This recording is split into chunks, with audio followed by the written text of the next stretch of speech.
everybody, this is Digraj Singh Rajput. Welcome to our channel. इस video में class 9th geography का chapter है हमारा क्लाइमेट. क्लाइमेट चैप्टर को पूरा पढ़ने वाले हैं. Believe me, this is going to be one of the best one shot for this chapter. Climate chapter अपने आप में इतना प्यारा चैप्टर और इतना सारा बताने वाला चैप्टर है कि इस चैप्टर को शायद हम 10 घंटे तक पढ़ते रहें. बट दी ऑब्जेक्टिव इज कि इस एक वीडियो के थ्रू आपको चैप्टर पूरा समझ में आ जाए कि क्या क्या आने वाला है. लेटेस्ट एनसीईआरटी के करेक्शन के हिसाब से जो चीजें एलिमिनेट हो गई उनको हम भी एलिमिनेट कर देंगे. प्लस हर वो चीज जो आ रही है उसका डिटेल एक्सप्लेनेशन रिवीजन के पर्सपेक्टिव से भी, कि रिवीजन में भी काम हो जाए, जिसने कुछ नहीं पढ़ा उसको पूरा सब कुछ समझ में भी आ जाए. कॉन्सेप्ट्स भी बताऊंगा, हर टॉपिक पे क्या क्वेश्चन बन सकते हैं वो भी बताऊंगा. कुल मिला के क्लाइमेट की चिंताएं इस वीडियो के बाद में आपकी खत्म होने वाली है. Let us start now.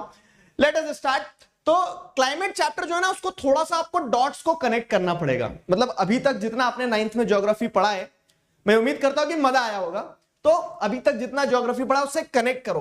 कैसे कनेक्ट करना है देखो, अभी तक जितना ज्योग्राफी पढ़ा उस हिसाब से अगर मैं बताऊं आपको, तो आपका जो चैप्टर 1 आपने पढ़ के आए थे, चैप्टर 1 किस बारे में था? तो चैप्टर 1 को अगर आप समझेंगे तो आपको पता चलेगा कि चैप्टर 1 में आपने पूरा इंडिया का, ठीक है, इंडिया का साइज एंड लोकेशन वाली चीज देखी थी.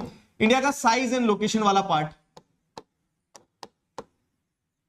साइज एंड लोकेशन वाला पार्ट जो हमारा चैप्टर 1 था. तो इसमें हमें इंडियन कंटेक्स्ट में समझ में आ गया था कि हाँ, इंडिया की लॉन्गिट्यूडनल लैटिट्यूडनल एक्सटेंट कितनी है, कहां से कहां तक इंडिया है, कैसा है, वो सारी चीजें. चैप्टर 2 जब हमने पढ़ा तो चैप्टर 2 में हमने क्या देखा? चैप्टर 2 में बेसिकली हमने फिजिकल फीचर्स के बारे में समझा. फिजिकल फीचर्स को हमने देखा. तो उसमें हमने देखा माउंटेन है, प्लेटू है, प्लेन है, आइलैंड्स है, कोस्टल एरिया है, डेजर्ट है. तो ये सारा सब कुछ हमने फिजिकल फीचर्स को समझा. और चैप्टर 3 जो देखा, तो देखो बड़ी इंटरेस्टिंग, मैं आपको एक डॉट्स कनेक्ट करवा रहा हूं कि चैप्टर 3 जो देखा उसमें आपने ड्रेनेज पढ़ा. ड्रेनेज. तो अब यहां जैसे अगर आप देखोगे तो ये सारा सब कुछ देखने के बाद में आपको क्या चीज समझ में कि इंडिया में क्या क्या पहाड़ वगैरह, ठीक है, प्लेन एरिया, पहाड़ और प्लेटू रीजन और कोस्टल ट्रैक्स, आइलैंड्स, डेजर्ट, ये सब कुछ है. अब इस पूरे इंडिया में जब ये सारे फिजिकल फीचर्स है तो यहाँ पे ड्रेनेज सिस्टम कैसा, मतलब पानी की व्यवस्था क्या है. तो सारी नदियां जो है, जो पूरी कंट्री को एक तरह से बाउंड करके रखती है, तो वो सारी नदियां पढ़ ली. अब अगर आप देखोगे ना तो इंडिया का फिजिकल फीचर और इंडिया का जो पूरा ड्रेनेज सिस्टम है, ठीक है, वो सारी चीजें जो है कहीं ना कहीं इंडिया के क्लाइमेट को इन्फ्लुएंस करती है. और इंडिया के क्लाइमेट के कारण इन पूरे फिजिकल फीचर और ड्रेनेज सिस्टम का कहीं ना कहीं आपको क्या देखने को मिलता है कि जैसे आज आप देख रहे हैं कि ये फिजिकल फीचर जो है इंडिया के, जो इंडिया की नदियां हैं उनमें उनके सिंक्रोनाइजेशन की अगर बात करें तो वो कैसे, अब इंडिया के क्लाइमेट से जैसे आप देखोगे मानसून टाइप ऑफ क्लाइमेट है. मानसून टाइप ऑफ क्लाइमेट है तो उससे क्या होता है, बारिश होती है तो वो नदियों में, वो तालाबों में, ठीक है, वो माउंटेन पे ग्लेशियर्स फ्रोज हो जाते हैं, फिर वो बाद में मेल्ट होते हैं तो नदियों को पानी मिलता है. तो पॉइंट क्या है ना कि अभी तक जितना आपने ज्योग्राफी पढ़ा है वो सारा आपस में इंटरकनेक्टेड है. फाइन. और क्लाइमेट कहीं ना कहीं इन, जैसे माउंटेन से, प्लेटू से, जैसे वेस्टर्न घाट है तो वेस्टर्न घाट के कारण क्या होता है, इंडियन मॉनसून थोड़ा सा इन्फ्लुएंस होता है. फाइन. तो हर वो चीज जो है वो आपस में क्या है, इंटरकनेक्टेड है कि फिजिकल फीचर से कहीं ना कहीं क्या हो रहा है, क्लाइमेट इन्फ्लुएंस हो रहा है. क्लाइमेट से बारिश कम ज्यादा होगी, बारिश से नदियां जुड़ी हुई हैं. तो लॉन्ग स्टोरी शॉर्ट अगर बताऊं मैं आपको तो सब कुछ इंटरकनेक्टेड है. अब यहां से अगर एक कदम आगे बढ़ते हैं, तो हम क्लाइमेट के पर्सपेक्टिव से सारी चीजों को समझने वाले हैं कि इंडियन क्लाइमेट जो है वो कैसे ग्रो करता है. इंडियन क्लाइमेट को समझेंगे, इंडियन क्लाइमेट कैसे इवॉल्व होता है वो समझेंगे. इंडियन क्लाइमेट तो बहाना है, बेसिकली आपको क्लाइमेट के सारे एलिमेंट्स और सारे फैक्टर्स समझाना है. तो क्लाइमेट और वेदर दो शब्दों के बीच में होती है डिबेट. क्लाइमेट क्या होता है और वेदर क्या होता है ये अब आपको समझना है. क्लाइमेट जो है ना, तो क्लाइमेट किसी भी एक जगह का जलवायु की अगर हम बात करें over a prolonged period of time. Fine. तो it refers to the sum of total of weather conditions. यहां पे एक शब्द निकल के आया वेदर.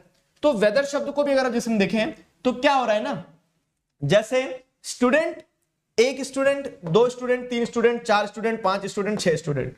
अब ये सारे स्टूडेंट को जब एक साथ मिला दोगे, आप बोल दोगे तो क्या हो जाएंगे, ये हो जाएंगे, एक क्लास बन जाएगी. फॉर एग्जांपल क्लास 9th बन गई, 9th बी, ठीक है, तो एक क्लास बन गई. तो वैसे क्या होता है कि वेदर, आज मौसम बड़ा सुहाना है, आज मौसम बड़ा बेमान है, ठीक है। तो क्या हो रहा है ना कि वेदर जो है तो वो डेली कंडीशंस है, daily day to day phenomena होता है, ठीक है।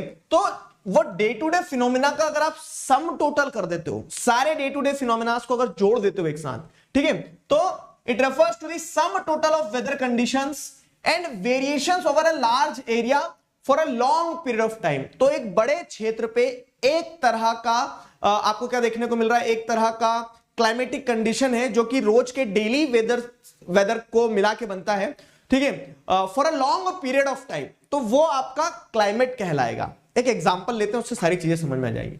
हम कहते हैं कि सहारा डेजर्ट जो है, तो सहारा डेजर्ट का क्लाइमेट कैसा है, हॉट एंड ह्यूमिड है, ठीक है, नहीं हॉट एंड ड्राई है, डेजर्ट टाइप ऑफ आपको वेजिटेशन देखने को मिल जाएगा वहां पे। वहां क्लाइमेटिक कंडीशंस कैसी है, एक्सट्रीम हॉट है, सहारा डेजर्ट अफ्रीका की बात कर रहे हैं, ठीक है, हॉट एंड ड्राई है।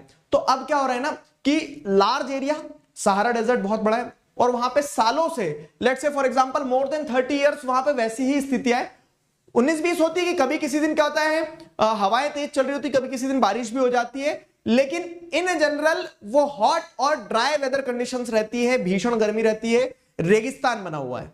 तो वो वहां की क्लाइमेटिक कंडीशंस है, ठीक है, वो वहां की क्लाइमेटिक कंडीशंस है। अब वही बात करें क्या कि जैसे फॉर एग्जांपल अमेज़न के जंगल जो है, तो वहां क्लाइमेटिक कंडीशन कैसी रहेगी, तो वहां पे क्या रहता है, रेनी सीजन रहता है, हमेशा बारिश होती रहती है, हर दिन 4 बजे बारिश हो जाती है शाम में, ठीक है, ह्यूमिडिटी बहुत तेज रहती है। तो वो वहां पे प्रोलॉन्ग्ड पीरियड तक, लेट्स से फॉर एग्जांपल 30 सालों से ज्यादा हो गए हैं, मतलब वैसी ही स्थिति बनी रहती है कि बारिश होती है, इक्वेटर के पास है, तो इक्वेटोरियल टाइप ऑफ क्लाइमेट हो गया वो, ठीक है, इक्वेटोरियल टाइप ऑफ क्लाइमेट हो गया।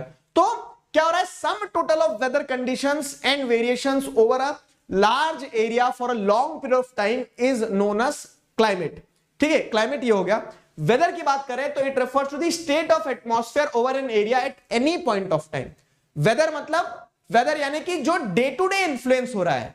जैसे आज हम क्या देख रहे हैं कि लेट्स से फॉर एग्जांपल मैं सेंट्रल इंडिया में रहता हूं, यहां पे क्लाइमेट जो है तो प्लीजेंट क्लाइमेट है, मतलब ऐसा बहुत ज्यादा गर्मी भी नहीं, बहुत ज्यादा ठंड भी नहीं इस समय पे। तो अब क्या हो रहा है, लेकिन किसी दिन हवाएं चल रही होती तो बोल दूंगा क्या कि आज का वेदर जो है तो बड़ा स्ट्रॉमी है। कल क्या बोल दूंगा कि आज का वेदर बड़ा प्लीजेंट है क्योंकि बहुत अच्छा लग रहा है, चिड़िया चहचहा रही है, धूप भी नहीं है और बहुत ज्यादा कोई ऐसी ठंड भी नहीं है। तो पॉइंट क्या हो रहा है ना, वेदर जो है वो डे टू डे फिनोमिनन हो गया। क्लाइमेट प्रोलॉन्ग्ड पीरियड तक जब sum total of weather conditions कर दोगे तो वो क्या हो जाता है, क्लाइमेट हो जाता है। तो क्लाइमेट और वेदर में आपको यहां पे डिफरेंस समझ में आया कि ये हर दिन बदलने वाली चीज है, और ये हर दिन के वेदर कंडीशंस को मिला के एक प्रोलॉन्ग पीरियड के बाद में जिस तरह की जलवायु बनती है वो क्लाइमेट कहलाता है, ठीक है। तो अब जैसे अगर आप देखेंगे सर क्लाइमेट और वेदर तो हमें समझ में आ गया कि डिफरेंस क्या है, लेकिन दोनों में सिमिलैरिटी कुछ है, तो दोनों में सिमिलैरिटी भी है, कुछ कॉमन एलिमेंट्स भी हैं। तो there are some common elements, जैसे the elements of weather and climate are same which are temperature, atmosphere। तो वेदर में भी टेम्परेचर को देखते हैं कि आज गर्मी है, आज गर्मी नहीं है, ठीक है, और टेम्परेचर के हिसाब से ही बोलते हैं कि हाँ यहाँ hot and dry climatic situation, यहाँ cold and dry climatic situation है, ठीक है। तो वेदर में और क्लाइमेट में दोनों में टेम्परेचर रहता है। एटमॉस्फेरिक प्रेशर, जैसे कहीं हाई प्रेशर वाला क्लाइमेटिक जोन होता है, कहीं पे लो प्रेशर वाला। हाई प्रेशर लो प्रेशर क्या है अभी सब समझ आएगा, ठीक है। तो temperature, atmospheric pressure, wind, humidity, ठीक है, कितना एटमॉस्फेयर में पानी है, ठीक है, प्रेसिपिटेशन मतलब बारिश कितनी हो रही है। तो ये सारी चीजें जो है ना, these are some of the common elements of climate and weather. Weather में भी वही है, क्लाइमेट में भी वही है, बस weather day to day phenomena हो गया, क्लाइमेट प्रोलॉन्ग्ड पीरियड तक अगर वो चीज वहां पे देखने को मिलती है, वो वेदर कंडीशंस, तो वो क्लाइमेट बन जाती है, और दोनों के एलिमेंट्स सेम है। और इन्हीं एलिमेंट्स के हिसाब से जैसे देखें हम, टेम्परेचर, प्रेसिपिटेशन, ह्यूमिडिटी, विंड, इन्हीं एलिमेंट्स के हिसाब से अगर हम देखें तो on the basis of monthly atmospheric conditions, ठीक है, the year is divided into 3 seasons, ठीक है, और इन्हीं एटमॉस्फेरिक कंडीशंस के हिसाब से देखें तो ईयर जो है, इन एक पूरे साल में हम जो अलग अलग महीने होते हैं तो हम देखते हैं कि साल के कुछ महीने क्या रहते हैं, कुछ महीने साल के बहुत ज्यादा गर्म रहते हैं तो उन्हें हम समर्स कह लेते हैं, साल के कुछ महीने ठंडे रहते हैं उन्हें विंटर्स कह लेते हैं, साल के कुछ महीनों में बारिश हो रही होती है उसे रेनी सीजन कह लेते हैं। इनके बीच बीच में ट्रांजिशन पीरियड रहता है और वो ट्रांजिशन पीरियड पूरे साल के सबसे अच्छे पीरियड रहते हैं, ठीक है। बाकी ब्रॉडली अगर देखोगे तो विंटर्स, समर्स और रेनी सीजन 3 सीजन होते हैं। विंटर्स, समर्स और रेनी सीजन, ये 3 सीजन होते हैं। क्लियर है? तो climate, weather, elements of climate and weather which are same, ठीक है, और उन सेम एलिमेंट्स के हिसाब से आप 3 डिफरेंट सीजन्स को आइडेंटिफाई कर सकते हो। So this is it. ठीक है, ये अगर आपको समझ में आया तो अब आगे बढ़ते हैं। आगे बढ़ते हैं एक कदम और। देखो एक चीज मैं आपको बता रहा हूं, यहां पे नई एनसीईआरटी जो आई है, नई एनसीईआरटी के हिसाब से मॉनसून को उड़ा दिया है।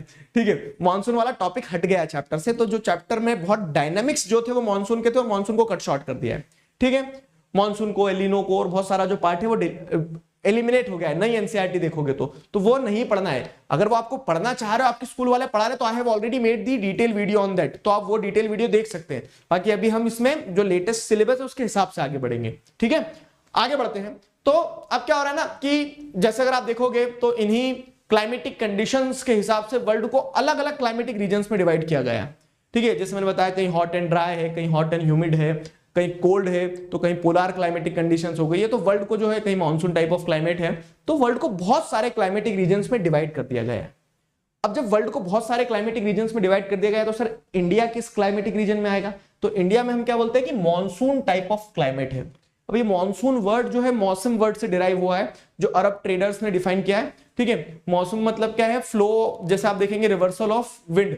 तो इंडिया में क्या होता है ना, मॉनसून टाइप ऑफ क्लाइमेट ऐसा है कि इंडिया में एक समय पे हवाएं, जैसे अगर ये भारत है तो एक समय पे हवाएं ऐसी चल रही होती है इंडिया में, जिसे हम क्या कहते हैं, जिसे हम कहते हैं, देखो हवा का नाम कैसे पता किया जाए, तो हमें एक ये डायरेक्शन वाला ये ब्लॉक बनाना होता है। इसमें जिस डायरेक्शन में हवा की पूंछ आ रही होती है तो वो पूंछ पकड़ना होती है। ठीक है, पूंछ पकड़ लिया तो अब क्या हो जाएगा, आपको ये साउथ है, ये वेस्ट है, तो साउथ वेस्टर्न विंड्स इस ब्रैकेट में आ रही तो साउथ वेस्टर्न विंड्स बोलेंगे। ठीक है, तो साउथ वेस्टर्न विंड्स फ्लो कर रही होती है इंडिया में एक समय पे, और एक समय पे इंडिया में क्या होता है, ऐसी विंड्स फ्लो कर रही होती है। अब ये विंड्स जो आ रही है तो किस ब्लॉक में आ रही है, ये नॉर्थ ईस्टर्न ब्लॉक में आ रही है। तो नॉर्थ ईस्टर्न विंड्स भी ब्लो करती है इंडिया में। ठीक है, साउथ वेस्टर्न विंड्स भी फ्लो करती है इंडिया में। तो इस हिसाब से क्या हो रहा है कि मॉनसून का वर्ड, मौसम वर्ड का मतलब ये होता है रिवर्सल ऑफ विंड जो हो रहा है। तो इंडिया में रिवर्सल ऑफ विंड सिस्टम होता है, और इस कारण से इंडिया का जो क्लाइमेट है वो मॉनसून टाइप ऑफ क्लाइमेट है। ठीक है, monsoon type of climate which is derived from the Arabic word mausam. ठीक है, अब मॉनसून टाइप ऑफ क्लाइमेट है इंडिया में। तो let us take 2 important elements. Elements मतलब क्या है कि आप किसी भी जगह के क्लाइमेट को अगर जैसे देखोगे तो हमने देखा कि वेदर और क्लाइमेट दोनों में ही कुछ कॉमन एलिमेंट्स है। टेम्परेचर हो गया, प्रेसिपिटेशन हो गया, विंड हो गया, एटमॉस्फेरिक प्रेशर हो गया। फाइन, तो ये सारे एलिमेंट्स है जिनके बेसिस पे हम बोल सकते हैं कि यहां का क्लाइमेट ऐसा है, यहां का क्लाइमेट ऐसा है। हम जैसे सहारा डेजर्ट के क्लाइमेट को हम क्या बोल रहे हैं, हॉट एंड ड्राई। क्यों? क्योंकि हमें पता है कि टेम्परेचर बहुत ज्यादा है, इसके लिए हॉट टाइप ऑफ क्लाइमेट है। बारिश नहीं हो रही इसलिए ड्राई टाइप का क्लाइमेट है, हॉट एंड ड्राई बोल रहे हैं। वैसे ही हम अमेजोन के क्लाइमेट को क्या बोल रहे हैं, हॉट है लेकिन ह्यूमिड भी है। ह्यूमिड क्यों? क्योंकि बारिश बहुत हो रही है तो उस कारण से नमी बनी हुई है। तो एलिमेंट्स, किसी भी जगह के क्लाइमेट को अगर आपको समझना है तो एलिमेंट्स, 2 कॉमन एलिमेंट तो टेम्परेचर और प्रेसिपिटेशन रहेंगे ही रहेंगे, कि वहां बारिश कितनी हो रही है, वहां तापमान कितना है। ठीक है, तो टेम्परेचर और प्रेसिपिटेशन कॉमन एलिमेंट्स हैं, और उन्हीं हिसाब से जैसे देखोगे ना तो इंडिया में मॉनसून टाइप ऑफ क्लाइमेट है, और उस मॉनसून टाइप ऑफ क्लाइमेट के होते हुए भी आपको क्या देखने को मिल रहा है कि ये जो एलिमेंट्स हैं मॉनसून टाइप ऑफ क्लाइमेट के या फिर किसी भी टाइप ऑफ क्लाइमेट के जो एलिमेंट्स होते हैं जैसे टेम्परेचर एंड प्रेसिपिटेशन, तो they vary from place to place and season to season. ठीक है, तो जगह के हिसाब से और सीजन के हिसाब से ये एलिमेंट्स वेरी करते हैं। जगह के हिसाब से और सीजन के हिसाब से ये एलिमेंट्स बहुत ज्यादा वेरी करते हैं। कैसे बहुत ज्यादा वेरी करते हैं वो मैं समझाता हूं आपको। ठीक है, तो समर्स एंड विंटर्स इन राजस्थान, ठीक है, जम्मू एंड तिरुवनंतपुरम। अब आपको summers and winters in Rajasthan, Jammu and Thiruvananthapuram का बताता हूं मैं। ठीक है, समर्स एंड विंटर्स मतलब आप टेम्परेचर वाला एलिमेंट लेके चल रहे हैं। तो क्या बताया जैसे कि समर्स राजस्थान में जो होते हैं, तो राजस्थान में जैसलमेर में टेम्परेचर 50 डिग्री तक पहुंच जाता है। ठीक है, समर्स में आप देख रहे हो कि कितना ज्यादा हाई टेम्परेचर हो गया राजस्थान में। लेकिन वही जम्मू कश्मीर भी इंडिया का ही पार्ट है, और इंडिया में जैसे आप देखेंगे तो फालगाम डिस्ट्रिक्ट जो है जम्मू कश्मीर, वहां 22 डिग्री सेल्सियस होता है टेम्परेचर, बहुत अच्छा सुहाना मौसम होता है। ठीक है, कहीं भीषण गर्मी है, कहीं गर्मी नहीं है। क्या समझ में आ रहा है कि in the same monsoon type of climate elements of climate are varying, कहीं बहुत ज्यादा है, कहीं एलिमेंट में आपको क्या वेरिएशन देखने को मिल रहा है, कहीं गर्मी नहीं है। ठीक है, सिमिलरली जैसे अगर आप देखेंगे तो क्या हो गया, तिरुवनंतपुरम की बात करें तो अब क्या हो रहा है कि विंटर्स की बात करें तो विंटर्स में जहां पे जम्मू कश्मीर में टेम्परेचर -20 डिग्री तक चले जाएगा। ठीक है, और वहीं पे आप तिरुवनंतपुरम में देखोगे तो यहाँ पे क्या है, नॉर्मल 22 डिग्री सेल्सियस है, 22 से 25 के बीच में। मतलब कि यहां सर्दियों में भी एकदम प्लीजेंट मौसम है और यहां सर्दियों में क्या हो गया, भीषण सर्दी हो गई, हड्डियां जम जाए, इतनी भयंकर सर्दी। तो क्या देखने को मिल रहा है कि the elements of climate varies from place to place and time to time. Similarly जैसे ये वही हो गया कि समर्स और विंटर्स का डिफरेंस आपको देखने को मिल रहा है जगह में, हर जगह का अलग अलग रहता है। इंडिया में despite having the same climatic condition, तो क्या हो रहा है कि सेम क्लाइमेटिक कंडीशन मॉनसून होने के बावजूद भी वेरी क्यों कर रहा है। तो अब आगे समझेंगे हम कि क्या चीजें हैं जो किसी भी जगह के क्लाइमेट को कंट्रोल करती है। सिर्फ ऐसा नहीं कि इंडिया में बोलते हैं कि मॉनसून टाइप ऑफ क्लाइमेट हर जगह एक जैसा रहेगा, दूसरे भी फैक्टर्स होते हैं जो आगे पढ़ेंगे हम, ठीक है। सिमिलरली आप देखेंगे तो there are various forms and types of precipitation. तो एक एलिमेंट टेम्परेचर है जो हमने देखा कि it varies from place to place. Similarly दूसरा एलिमेंट प्रेसिपिटेशन है। प्रेसिपिटेशन का मतलब बारिश नहीं है सिर्फ, प्रेसिपिटेशन का मतलब ऊपर से कुछ गिरना। अब वो जो ऊपर से कुछ गिर रहा है तो ऐसा नहीं कि ऊपर से केकड़े गिर रहे हैं, ऊपर से कुछ गिरना मतलब क्या है कि वो स्नो के फॉर्म में भी हो सकता है प्रेसिपिटेट, वो रेनफॉल के फॉर्म में भी, वाटर के फॉर्म में भी हो सकता है, वो हेल स्टॉर्म के फॉर्म में, पत्थर भी मार सकते हैं ऊपर से भगवान होले बना के। तो मल्टीपल फॉर्म में जब ऊपर से बादलों से कह सकते हैं कि किसी भी चीज की वर्षा हो रही है तो वो क्या कहलाता है, वो प्रेसिपिटेशन कहलाता है। तो what are the various forms and types of precipitation. तो आप जैसे देखेंगे तो प्रेसिपिटेशन वेरीज, लद्दाख वाले रीजन में प्रेसिपिटेशन में स्नोफॉल होता है, ठीक है। रेस्ट ऑफ द इंडिया जो है तो वो प्रेसिपिटेशन के फॉर्म पे रेनफॉल रिसीव करता है, पानी रिसीव करता है। अब इसमें वेरिएशन भी कैसा है कि अगर आप देखेंगे तो भाई वेरिएशन जो है तो प्रेसिपिटेशन ईस्ट से वेस्ट की तरफ डिक्लाइन होता चले जाता है। जैसे ये हमारा प्यारा देश भारत है तो आप क्या देखेंगे कि ईस्टर्न साइड में, नॉर्थ ईस्ट में सबसे ज्यादा बारिश हो रही है और वेस्ट जाते जाते आप देखेंगे राजस्थान में प्रेसिपिटेशन सबसे कम है, रेनफॉल कम है, ठीक है। तो वेरी कर रहा है अमाउंट में भी, क्वांटिटी में भी, और टाइप में भी वेरी करता है कि कहीं स्नोफॉल हो रहा है, कहीं रेनफॉल हो रहा है। क्लियर हुआ। तो this is the thing, this is the thing. अब अगर आगे बढ़े यहां पे तो कोस्टल और इंटीरियर पार्ट में भी वेरिएशन है। कोस्टल पार्ट जो है तो कोस्टल पार्ट पे बारिश खूब होती है, क्यों, क्योंकि कोस्टल पार्ट पे जैसे अगर आप देखेंगे वेस्टर्न घाट वाला पूरा पार्ट है तो this is the area in the world, ठीक है, पूरे भारत में अगर बात की जाए तो कोस्टल पार्ट वाला जो रीजन है तो वेस्टर्न घाट हो गया, हमारे यहां मेघालय हो गए, तो these are the areas which receives highest amount of rainfall around the world, fine. और वहीं पे आप इंटीरियर पार्ट में चले जाओगे तो उतनी बारिश नहीं होती है। तो point being कि despite having a monsoon type of climate there are variations in precipitation and temperature which are the elements of any type of climate। तो the question arises here कि ऐसा क्यों, ये वेरिएशन क्यों है। तो there are multiple factors which controls the climate of any area। Climatic control factors affecting the climate या फिर क्लाइमेटिक कंट्रोल्स कहें तो क्या चीजें, क्या फैक्टर्स हैं, ठीक है, क्या है वो जिन्हें हम क्लाइमेट कंट्रोल्स कहेंगे कि जिससे क्लाइमेट इंफ्लुएंस होता है किसी भी जगह का। तो अब हम वो एक एक करके समझेंगे और यहां सवाल बनने की गुंजाइश है। वेदर और क्लाइमेट इन पे क्वेश्चन बनेगा डिफरेंशिएट करने को, डिफाइन करने को, तो बनना चाहिए आपको। उसके बाद में जैसे अगर आप देखोगे तो उसके बाद में क्या हो रहा है, उसके बाद में क्लाइमेट कंट्रोल्स की अगर बात की जाए तो देखो ये चैप्टर मैं आपसे ये रहा हूं कि सिर्फ किताबों तक सीमित नहीं है। जैसे आप यहां थोड़ा सा एक कदम आगे बढ़े तो तिरुवनंतपुरम पे वेरिएशन कम है, वहीं पे आप देख रहे हैं कि कश्मीर में वेरिएशन बहुत ज्यादा है कि विंटर्स में बहुत माइनस में चले जाता है और समर्स में टेम्परेचर 20 से मतलब -20 से +20 इतना वेरिएशन है। तिरुवनंतपुरम पे temperature almost through out the year same रहता है। क्यों रहता है तो आप बोलोगे कि कोस्टल रीजन है, इक्वेटर के पास है, तो वहां पे throughout the year solar insulation same रहती है, लैंड बीच सी बीच चलती रहती है, मॉडरेटिंग इन्फ्लुएंस होती रहती है, ठीक है। तो मैं जो बोल रहा हूं ना कि तिरुवनंतपुरम पे ऐसा क्या है कि वहां का क्लाइमेट अलग, कश्मीर का अलग। तो क्लाइमेटिक कंट्रोल्स, ये जो फैक्टर्स हम पढ़ेंगे तो इसमें आपको सारी चीजें समझ में आ जाएगी क्लाइमेटिक कंट्रोल्स में, ठीक है। तो लेट अस स्टार्ट नाउ। तो the climate of any place depends on the following factors, ठीक है। क्लाइमेट किसी भी जगह का मल्टीपल फैक्टर्स पे डिपेंड करता है, और वो मल्टीपल फैक्टर्स क्या है, ठीक है। तो वो मल्टीपल फैक्टर्स जैसे एक आता है पहला लैटिट्यूड, किसी भी जगह का क्लाइमेट डिपेंड करेगा वहां के लैटिट्यूड पे। लैटिट्यूड क्या होता है भाई साहब, ठीक है। तो ये हमने चैप्टर 1 में भी पढ़ा है, 2 में भी कहीं ना कहीं पढ़ा है। तो जैसे अगर आप देखोगे कि ये अर्थ है, इस अर्थ में आपको क्या देखने को मिल रहा है कि 0 डिग्री लैटिट्यूड है, ठीक है। ऊपर चले जाओगे तो 1 2 3 4 करते हुए 90 डिग्री लैटिट्यूड तक पहुंच जाओगे आप। सिमिलरली सदर्न हेमिस्फीयर में भी 90 डिग्री लैटिट्यूड तक पहुंच जाओगे। तो ये मल्टीपल लैटिट्यूड्स है। अब मल्टीपल लैटिट्यूड्स में होता क्या है कि हमने चैप्टर 1 में 2 में हर जगह पढ़ा कि अर्थ टिल्टेड है, 23 डिग्री पर अर्थ झुका हुआ है, ठीक है, अर्थ टिल्टेड है।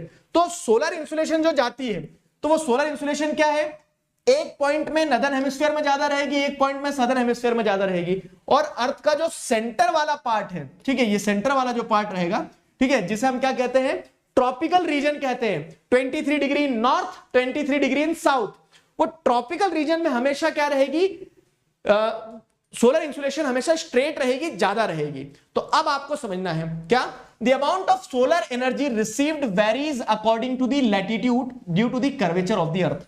कर्वेचर मतलब क्या है, अर्थ का झुकाव, ठीक है, अर्थ जो ऐसा गोलाई में कटा हुआ है अर्थ, ठीक है, 23 डिग्री पे टिल्टेड भी है और साथ ही साथ अर्थ गोल है ना। तो अब इस कर्वेचर के कारण क्या होता है, हायर लैटिट्यूड्स में सोलर इंसुलेशन स्लैंटिंग पहुंचती है, सीधी नहीं पहुंचती, झुकी हुई पहुंचती है। और लोअर लैटिट्यूड्स में सोलर इंसुलेशन डायरेक्ट नहीं पहुंचती है, मतलब जैसे लोअर लैटिट्यूड से मेरा मतलब ये है कि ट्रॉपिकल रीजन की अगर हम बात करें तो ट्रॉपिकल रीजन में क्या होता है, सोलर इंसुलेशन एकदम डायरेक्ट पहुंचती है और थ्रू आउट द ईयर रहती है। हायर लैटिट्यूड्स में solar insulation throughout the year नहीं रहती और एकदम डायरेक्ट ना पहुंचते हुए स्लैंटिंग होते हुए पहुंचती है। तो अब आपको ये समझना है, ये पॉइंट यहां पे समझ लेना कि पूरे क्लाइमेटिक कंट्रोल में सन इज लाइक अ फादर, ठीक है, सन जो है तो पूरा गेम खेल रहा है, ठीक है। अब सोलर इंसुलेशन जब कहीं कम है कहीं ज्यादा है, तो जहां ज्यादा होगी वहां क्लाइमेटिक कंडीशन कैसी होगी, हॉट होगी, फाइन। और जहां सोलर इंसुलेशन कम होगी तो ऑटोमेटिकली वहां क्लाइमेटिक कंडीशन कैसे हो जाएगी, कोल्ड हो जाएगी। तो इसीलिए कंट्रीज लाइक जैसे आप देखोगे नॉर्वे, फिनलैंड, स्वीडन, रशिया, ठीक है, ये सारी कंट्रीज जो हायर लैटिट्यूड्स पे है तो वहां का क्लाइमेटिक कंडीशन ठंडा। और जो कंट्रीज इक्वेटर वाले लैटिट्यूड पे है, अफ्रीकन कंट्रीज की बात कर लो, नॉर्थ अमेरिकन कंट्रीज की, साउथ अमेरिकन कंट्रीज की बात कर लो, जैसे ब्राजील वगैरह हो गया, वेनेजुला हो गया, फाइन। तो ये सारी कंट्रीज में क्या रहेगा, टेम्परेचर ज्यादा रहेगा। तो इस तरह से क्लाइमेट के एलिमेंट क्या है, टेम्परेचर और प्रेसिपिटेशन। और टेम्परेचर किससे इन्फ्लुएंस हो रहा है, लैटिट्यूड से। तो how latitude is controlling the climate of any place, तो places on the lower latitudes receive higher amount of insulation, hence hot climate. Places on the higher latitudes receives less amount of solar insulation. Solar insulation का मतलब होता है सूर्य की किरणें, सूर्य का प्रकाश, ठीक है, वो सारी चीजें। तो अब हायर लैटिट्यूड पे जो प्लेसेस है वहां पे सूर्य का प्रकाश कम जाएगा, तो हेंस कोल्ड क्लाइमेट। समझ में आया ना क्या कहानी है। तो उस तरह से लैटिट्यूड इंफ्लुएंस करता है किसी भी जगह के क्लाइमेट को। दूसरा फैक्टर आता है एल्टीट्यूड। लैटिट्यूड और लॉन्गिट्यूड सुना था सर, एल्टीट्यूड ये कहां से आ गया, करण अर्जुन चल रहा है क्या, ठीक है। तो अब यहां एल्टीट्यूड को आपको समझना है बाबू। एल्टीट्यूड क्या है ना कि ये आपने लेटा हुआ लैटिट्यूड पढ़ा था, लॉन्गिट्यूड पढ़ा था, ठीक। लेकिन इन सारी चीजों के अलावा अब जमीन के हिस्से पर अगर आए तो ये एक पहाड़ है, ये एक पहाड़ है, तो हम क्या बोलेंगे कि इस पहाड़ का एल्टीट्यूड जो है वो छोटा है और इस पहाड़ का एल्टीट्यूड बड़ा है। एल्टीट्यूड मतलब distance from the sea level, ठीक है, डिस्टेंस फ्रॉम दी लैंड, ठीक है। तो जो हॉरिजॉन्टल, क्या हॉरिजॉन्टल नहीं कहेंगे, क्या कहेंगे, वर्टिकल कहेंगे, ठीक है। तो दी वर्टिकल डिस्टेंस अपवर्ड, ठीक है, from the land surface is known as altitude. Altitude और लैटिट्यूड में कंफ्यूज नहीं होना है, एल्टीट्यूड लैटिट्यूड में कंफ्यूज नहीं होना है, क्लियर हुआ। तो एल्टीट्यूड क्या है, the atmosphere becomes less dense and temperature decreases when we go up. अब आपने कभी ये ऑब्जर्व करा होगा, देखो आप जब पहाड़ों पर घूमने जाते हैं तो वहां ठंडा रहता है। क्यों ठंडा रहता है, ठीक है, तो उसका कारण यह है कि as we go up in the sense कि लैंड सरफेस से जैसे जैसे ऊपर जाओगे ना, तो एयर मासेस जो रहती है, एयर मासेस ऊपर जो रहती है, तो एयर मासेस कैसी रहती है, कोल्ड एयर मासेस रहती है। ऊपर जैसे अगर आप देखोगे तो डेंस एटमॉस्फेयर रहता है, तो the atmosphere become less dense, the atmosphere become less dense, ठीक है, नीचे डेंस एयर मासेस रहती है and the temperature decreases when we go up. जैसे जो ऊपर जाओगे, ठीक है, तो टेम्परेचर डिक्रीज होने लगता है। एल्टीट्यूड का बता रहे हैं, तो जैसे पहाड़ों पे क्या होता है, टेम्परेचर कम हो जाता है, तो as we go up the temperature decreases and higher latitude from the earth surface, this is the reason why hills are cooler during the summers. तो अब आपको एक एग्जांपल देता हूं मैं, ठीक है, अच्छे से समझना है, बड़ा मजेदार एग्जांपल है ये। यहां पे जिस अगर आप देखोगे अमृतसर हो गया, अमृतसर के पैरेलल में जैसे देखोगे तो अमृतसर के पैरेलल में यहां पे आपको दिखेगा शिमला, ठीक है। अब अमृतसर में जो टेम्परेचर है, जो क्लाइमेटिक कंडीशन है, वो और शिमला की क्लाइमेटिक कंडीशन दोनों अलग अलग है, जबकि दोनों सेम लैटिट्यूड पे लाए करते हैं। लैटिट्यूड तो लगभग सेम ही है ना, लैटिट्यूड लगभग सेम है। अगर मान लो ये अमृतसर है तो यहीं पे आपको शिमला देखने को मिलेगा, तो लैटिट्यूड तो सेम है। तो सन के हिसाब से सोलर इंसुलेशन तो सेम पहुंच रही है। सन इज लाइक अ फादर और फादर नेवर डिस्क्रिमिनेट्स, ठीक है, उनके लिए तो दोनों बराबर है। लेकिन आपको क्या देखने को मिल रहा है, due to the factor of altitude, कि एक जगह जो है अमृतसर का डिस्टेंस फ्रॉम दी सरफेस जो है ना, लैंड से सरफेस बहुत ऊंचा नहीं है, तो अमृतसर की क्लाइमेटिक कंडीशन अलग है, और शिमला जो है जिसका एल्टीट्यूड बहुत ज्यादा है, पहाड़ पे है ना शिमला, इस कारण से शिमला में टेम्परेचर और क्लाइमेटिक कंडीशन क्या रहेगी, अलग रहेगी। तो this is how the altitude influences the climate of any region. Altitude हो गया। एल्टीट्यूड के बाद में आगे बढ़ते हैं किस चीज में, तो हमने क्या क्या पढ़ लिया कि लैटिट्यूड, एल्टीट्यूड, ये दो क्लाइमेटिक कंट्रोल्स हो गए। तीसरा है pressure and wind system. Pressure and wind system समझो, the pressure and wind system of any area depends on the latitude and altitude of the place. ये भी मैं समझा रहा हूं आपको। हाँ, the low pressure and high pressure defines the direction of wind. एक एक स्टेटमेंट समझेंगे हम। It influences the temperature and rainfall pattern. Temperature, rainfall pattern, ठीक है, और क्या लिखा है यहां पे, direction of the wind, pressure and wind depends on latitude and altitude. ये तीनों चीजें मैं समझाता हूं। कहानी सुनेंगे, एक सिंपल कहानी है, बहुत प्यार से कहानी को समझना, ठीक है। कहां से चालू हो रही कहानी देखो। कहानी कुछ ऐसी चालू होती है हमारी कि आपको पता है ये हमारा अर्थ है, ठीक है, ये हमारा अर्थ है। अब इस अर्थ पे आप जिस देखोगे तो सोर्स ऑफ एनर्जी पता है सिर्फ एक है, वो क्या है source of energy, sun rays. Sun rays आ रही है। अब सनरेज जब आ रही है तो यहां पे जैसे आप देखेंगे 0 डिग्री इक्वेटर है, ठीक है, 0 डिग्री इक्वेटर है, और यहां जैसे अगर आप देखोगे तो 23 डिग्री है नॉर्थ, यहां देखोगे 23 डिग्री है साउथ। प्यार से समझना, धीरे से, अच्छे से। अब क्या हो रहा है, pressure and wind system of any area depends on the latitude. Latitude को पकड़ते हैं पहले कि लैटिट्यूड से कैसे प्रेशर और क्या सकते हैं विंड सिस्टम इन्फ्लुएंस होता है। तो नॉर्मली अगर मैं आपको थोड़ा सा प्रेशर सिस्टम समझाने की कोशिश करूं ना, तो एक हम वो जो नल की पाइपलाइन होती है ना अपनी घर में, वो नल की पाइपलाइन से समझते हैं कि ऊपर टंकी में पानी है, तो ऊपर टंकी में जो पानी है तो उसने प्रेशर बना के रखा है। अब क्या होगा कि नीचे नल बंद है, जब हम प्रेशर मतलब पानी ने प्रेशर बना के रखा है, नीचे नल बंद है। अब नल जब खोलेंगे तो क्या होगा कि उसको पानी को नल में से निकलने की जगह मिलेगी, और नीचे खाली जगह है तो अगर बाल्टी रखी तो ठीक है, नहीं तो खाली जगह में पानी गिर जाएगा। तो हो क्या रहा है ना कि हमेशा जिधर प्रेशर होता है, तो जिधर ज्यादा प्रेशर है, ठीक है, जिधर ज्यादा प्रेशर मतलब जिधर हाई प्रेशर है, उधर से चीजें किधर चलती है, जिधर लो प्रेशर होता है, ठीक है। नल के नीचे अगर जैसे नल खोला तो कुछ उसको रोकने वाला नहीं था ना, खाली वैक्यूम मिल गया तो वहां पानी सरसर सरसर बह जाएगा, बाल्टी में गिर जाएगा। तो हमेशा हाई प्रेशर से लो प्रेशर की तरफ चीजें बहती है, चलती है। अब अगर हम विंड की बात करें, ठीक है, तो विंड की बात करें जैसे अगर हम, तो विंड की बात करें तो सोलर इंसुलेशन आई डायरेक्ट, ठीक है, सोलर इंसुलेशन आई डायरेक्ट, सोलर इंसुलेशन आई डायरेक्ट। अब सबसे ज्यादा सोलर इंसुलेशन कहां आ रही होगी, इक्वेटर पे, 0 डिग्री पे आ रही होगी। अब इक्वेटर पे 0 डिग्री पे सबसे ज्यादा सोलर इंसुलेशन आ रही है। तो क्या हाई प्रेशर बन रहा है, नहीं, ये लो प्रेशर बन रहा है। सोलर इंसुलेशन आ रही, लो प्रेशर कैसे बनेगा वो मैं समझाता हूं आपको, ठीक है। तो इसको ऐसे 3D इमेजिन करो, ठीक है, जैसे ये सूरज है, ठीक है, सूरज है, सन इज लाइक फादर। अब अगर आप जैसे देखेंगे तो सोलर इंसुलेशन अगर यहां आ रही है तो सूर्य की गर्मी आई, और यहां जितनी भी एयर मासेस थी, ये सारी एयर मासेस क्या हो जाएंगी, ये सारी एयर मासेस ऊपर उठेंगी। क्यों, क्योंकि हो गई है गर्म। फाइन। अब जब इंसान के अंदर ज्यादा गर्मी रहती तो वो तेज चलता है, ठीक है। तो वही केस क्या है कि हाँ सूरज की जो किरणें आई, तो सूरज की किरणों के आने से क्या होगा कि ये जो एयर मासेस थी ये गर्म हो गई, और ये एयर मासेस गर्म होने के कारण ये ऊपर उठेंगी। जैसे आपने देखोगे ना एयर बलून्स जो रहते हैं, हॉट एयर बलून्स, तो हॉट एयर बलून्स को वो बलून्स को ऊपर कौन ले जाते हैं, क्योंकि वो एयर मासेस जो उस बलून के अंदर भरी गई है वो हॉट है, ठीक है, और इस कारण से वो क्या करती है, वो ऊपर की तरफ राइज करती है, ठीक है, वो ऊपर की तरफ राइज करती है, ठीक है। उनके अंदर जो लेटेंट हीट होती है ना, वो लेटेंट हीट उसे ऊपर उठाने की कोशिश करती है उन एयर मासेस को। तो वही सूरज की किरणों के कारण ये गर्म हो गया।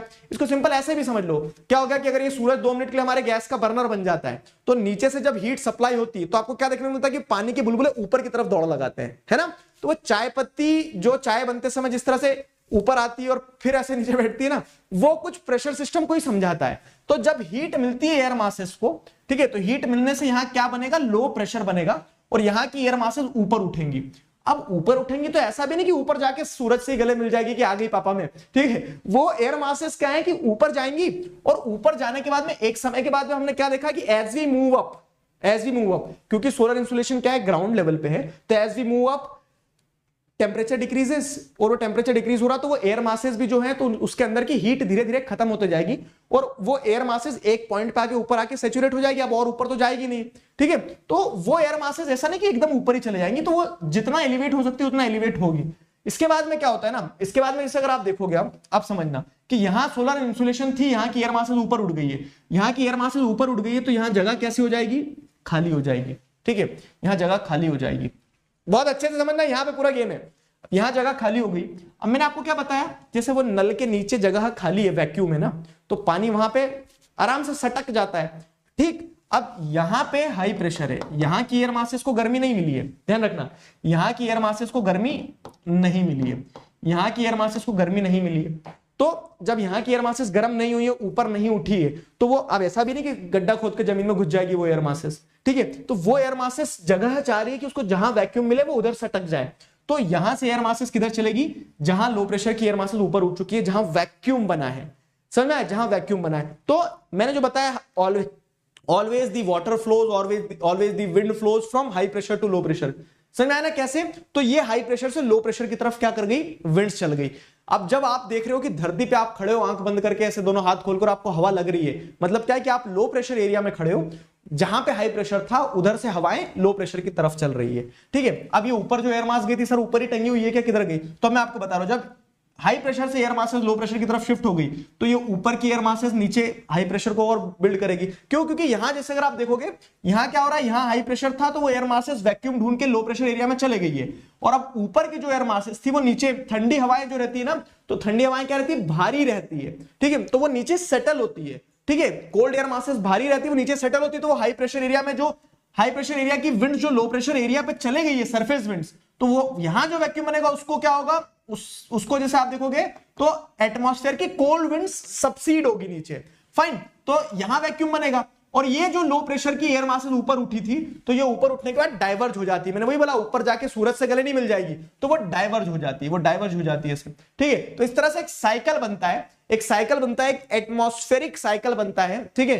प्रेशर एंड विंड सिस्टम समझ रहे हैं, तो ये प्रेशर विंड का जो प्रेशर सिस्टम बनता है वो कैसा बनता है कि always winds flows from high pressure to low pressure. ये क्लियर रखना है बस तुम्हें कि विंड्स हमेशा हाई प्रेशर से लो प्रेशर चलती है।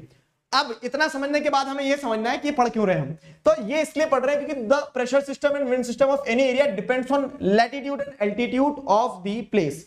समझ में आया। तो अब जैसे अगर आप देखोगे कि सोलर इंसुलेशन डायरेक्ट कहां जा रहा है, इक्वेटर पे, तो इक्वेटर पे क्या बन गया, लो प्रेशर। इक्वेटर पे लो प्रेशर बना, आप समझना, इक्वेटर पे बना लो प्रेशर, तो यहां की एयर मासेस क्या करेंगी, ऊपर उठेंगी, उठ गई ऊपर एयर मासेस। अब सोलर इंसुलेशन जो है तो इक्वेटर पे ज्यादा है, तो यहां लो प्रेशर बना है, तो रिलेटिवली यहां क्या बनेगा, हाई प्रेशर बनेगा, क्योंकि यहां उतनी गर्मी नहीं होगी जितनी गर्मी इक्वेटर पे है, ठीक है। तो अब ये एयर मासेस ऊपर उठी थी, क्या होगी, कन्वर्ट, मतलब जैसे अगर देखोगे डाइवर्ज होगी, डाइवर्ज होने के बाद सबसीड होगी, सबसीड होंगी, तो ये यहां जो हाई प्रेशर की एयर मासेस थी वो सरफेस पे फ्लो करेगी, high pressure to low pressure, ठीक है। तो यही चीज यहां पे आपको समझना है कि सबसीड हो गई हाई प्रेशर पे, और फिर विंड्स कैसे चलेंगी, हाई प्रेशर से लो प्रेशर सरफेस पे, ठीक है। तो इस तरह से एटमॉस्फेयर में, और ये कहां हो रहा है, ये एटमॉस्फेयर में, जैसे अगर ये जमीन है तो जमीन के ऊपर एयर मासेस लो प्रेशर पे उठी, ठीक है, उसके बाद में क्या होता है, डाइवर्ज हुई, डाइवर्ज होने के बाद नीचे सबसीड करी, और फिर सरफेस पे कैसी हवाएं चलेंगी, हाई प्रेशर से लो प्रेशर की तरफ, ठीक है। तो वही हो रहा है कि इक्वेटर जो है, समझना, इक्वेटर जो है तो इक्वेटर पे लो प्रेशर रहता है क्योंकि डायरेक्ट इंसुलेशन ऑफ द सन, और इक्वेटर की लो प्रेशर की एयर मासेस हमेशा किधर चलेगी, इक्वेटर से ट्रॉपिक्स की तरफ चलेगी, नॉर्दर्न हेमिस्फीयर में भी, सदर्न हेमिस्फीयर, ओ सॉरी उल्टा बना दिया मैंने, ठीक है। हाई प्रेशर ये सरफेस है, तो सरफेस की विंड यहां से ये सीधी नहीं चलती है, डाइवर्ज होती है कोरियोलिस फोर्स के कारण, कोरियोलिस फोर्स आगे बताऊंगा मैं आपको। तो ऐसे हाई प्रेशर से क्या हो रहा है, हाई प्रेशर से लो प्रेशर की तरफ विंड्स चल रही है। तो अब आप जैसे देखोगे विंड्स किधर से किधर चलती है, ट्रॉपिक ऑफ कैंसर से हम कह सकते हैं इक्वेटर की तरफ चलती है। तो अब जिधर विंड चलेंगी उस तरह से क्या होगा, किसी भी जगह का क्लाइमेट इंफ्लुएंस होगा। अगर मान लो कि विंड पानी वाली जगह पे से बहते उड़ते हुए जा रही है तो अपने साथ पानी लेके जाएंगी, समझ में आ रहा है। तो प्रेशर एंड विंड सिस्टम भी क्लाइमेट को इन्फ्लुएंस करता है। सिंपल सी चीज है, आप आंख बंद करके खड़े हो, अगर आपके यहां से हवा जा रही है तो आपको गर्मी फील होगी, हवा आ रही है तो आपको ठंडा फील होगा, ठीक है। तो pressure and wind system depends on the latitude and altitude of a place. Low pressure and high pressure define the direction of wind. तो जहां हाई प्रेशर होगा ध्यान करना कि वहां से विंड्स हमेशा लो प्रेशर की तरफ चलेगी। तो लो pressure and high pressure defines the direction of the wind, ठीक है। It influences the temperature and rainfall pattern. और जब हाई प्रेशर से लो प्रेशर विंड चलती है तो ध्यान रखना, हाई प्रेशर से लो प्रेशर चलती हुई विंड उस दोस्त की तरह रहती है जो दुकान पे अकेला नहीं जाता है। जब वो बाजार में निकल रहा होता है, तुम्हारे घर के सामने से निकलता है, तो तुम्हें भी खींच के ले जाता है कि तू भी चल मेरे साथ, ठीक है। तो वैसे ही क्या होता है कि जब विंड चलती है ना, तो अगर विंड मान लो हाई प्रेशर से लो प्रेशर की तरफ जा रही है, बीच में एक वाटर बॉडी पड़ गया, ठीक है, वाटर बॉडी, तो उस वाटर बॉडी से वो मॉइस्चर लेके जाएंगी, विंड मॉइस्चर लेके जाएंगी, और फिर जहां जाएंगी वहां पे जाते जाते अगर सैचुरेट हो गई तो वहां प्रेसिपिटेट कर देती है, बारिश हो जाती है, ठीक है। तो ये प्रेशर एंड विंड सिस्टम मैंने आपको समझाया। I hope I did justice with this. बहुत समय देके इसलिए समझाया क्योंकि पूरा खेल सोलर इंसुलेशन से कैसे प्रेशर सिस्टम बनता है उस पर डिपेंड करता है। तो प्रेशर एंड विंड भी एक फैक्टर हो जाता है। अगला जैसे देखें, अगला क्लाइमेटिक कंट्रोल क्या है, डिस्टेंस फ्रॉम सी। अब डिस्टेंस फ्रॉम सी भी समझना है आपको। तो जैसे अगर आप देखेंगे कि मुंबई, ठीक है, जो बच्चे मुंबई में रहते हैं वो, और जो बच्चे दिल्ली में रहते हैं, अटेंडेंस लगाओ जरा, ठीक है। तो आप देखेंगे मुंबई समुद्र के पास है, तो क्या होता है कि समुद्र की हवाएं मुंबई के एटमॉस्फेयर में क्या करती रहती है, बार बार जिसे देखेंगे तो मुंबई के एटमॉस्फेयर, सिटी के एटमॉस्फेयर को इन्फ्लुएंस करती रहती है, बारिश के फॉर्म में, गर्मियों में ठंडा रिलीफ देने के फॉर्म में, ठीक है। रात में जैसे अगर आप देखोगे तो बहुत ज्यादा भीषण ठंड नहीं होने देती, क्योंकि रात में क्या होता है, वो दिन भर जो तपा हुआ समुद्र रहता है, तो वो दिन भर तपी हुई समुद्र की जो गर्म हवाएं वो शहर की तरफ आने लगती है। तो डिस्टेंस फ्रॉम सी जो है ना, वो क्या करता है, अगर समुद्र के पास के एरिया है तो उनमें एक्सट्रीम्स में टेंपरेचर कभी नहीं जाएगा, ना ज्यादा ठंडा होगा ना ज्यादा गर्म होगा। लेकिन अगर डिस्टेंस बहुत दूर है, जैसे दिल्ली, तो दिल्ली क्या है, एकदम इंटीरियर लैंड हो गया, तो समुद्र का कोई लेना देना ही नहीं है, ठीक है, समुद्र का कोई लेना देना नहीं है। तो यहां गर्मी होगी तो इतनी भयंकर गर्मी होगी कि आदमी जल के क्या हो जाएगा, बैगन का भरता बन जाएगा, और ठंड होगी तो इतनी कि हड्डी जम जाएगी। समझ में आया? तो डिस्टेंस फ्रॉम सी भी क्लाइमेट को इन्फ्लुएंस करता है। Got it? तो the sea exerts a moderating influence on the climate, ठीक है। As the distance from sea increases, its moderating influence decreases, ठीक है। तो डिस्टेंस फ्रॉम सी क्या करता है, सी एक मॉडरेटिंग इन्फ्लुएंस डालता है क्लाइमेट के ऊपर, लैंड ब्रीज और सी ब्रीज के फॉर्म में, वो अभी मैं बताता हूं, ठीक है।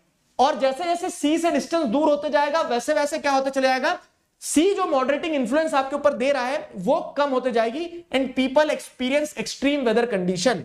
For example this condition is known as continentality. Continentality क्या होता है कि as the distance from sea increases, ठीक है, सी का जो मॉडरेटिंग इन्फ्लुएंस होता है वो डिक्रीज हो जाता है, और इसी कारण से जब हम एक्सट्रीम क्लाइमेटिक कंडीशंस को फील करते हैं ना, तो उसे कॉन्टिनेंटलिटी कहते हैं। मतलब hot during summers and very cold during winters. Example Delhi. Delhi क्या है, दिल्ली समुद्र से बहुत दूर है, चारों तरफ से जमीन से घिरा हुआ है, तो वहां पे गर्मियों में बहुत भीषण गर्मी, सर्दियों में बहुत भीषण सर्दी।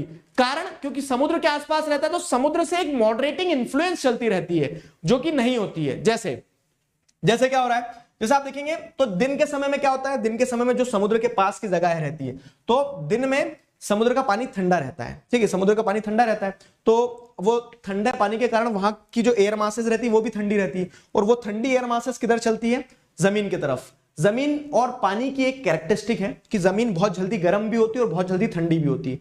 पानी गर्म होने में भी समय लगाता है, और एक बार गर्म हो गया तो ठंडा होने में भी समय लगाता है। ये लैंड और वाटर का कैरेक्टरिस्टिक है ना।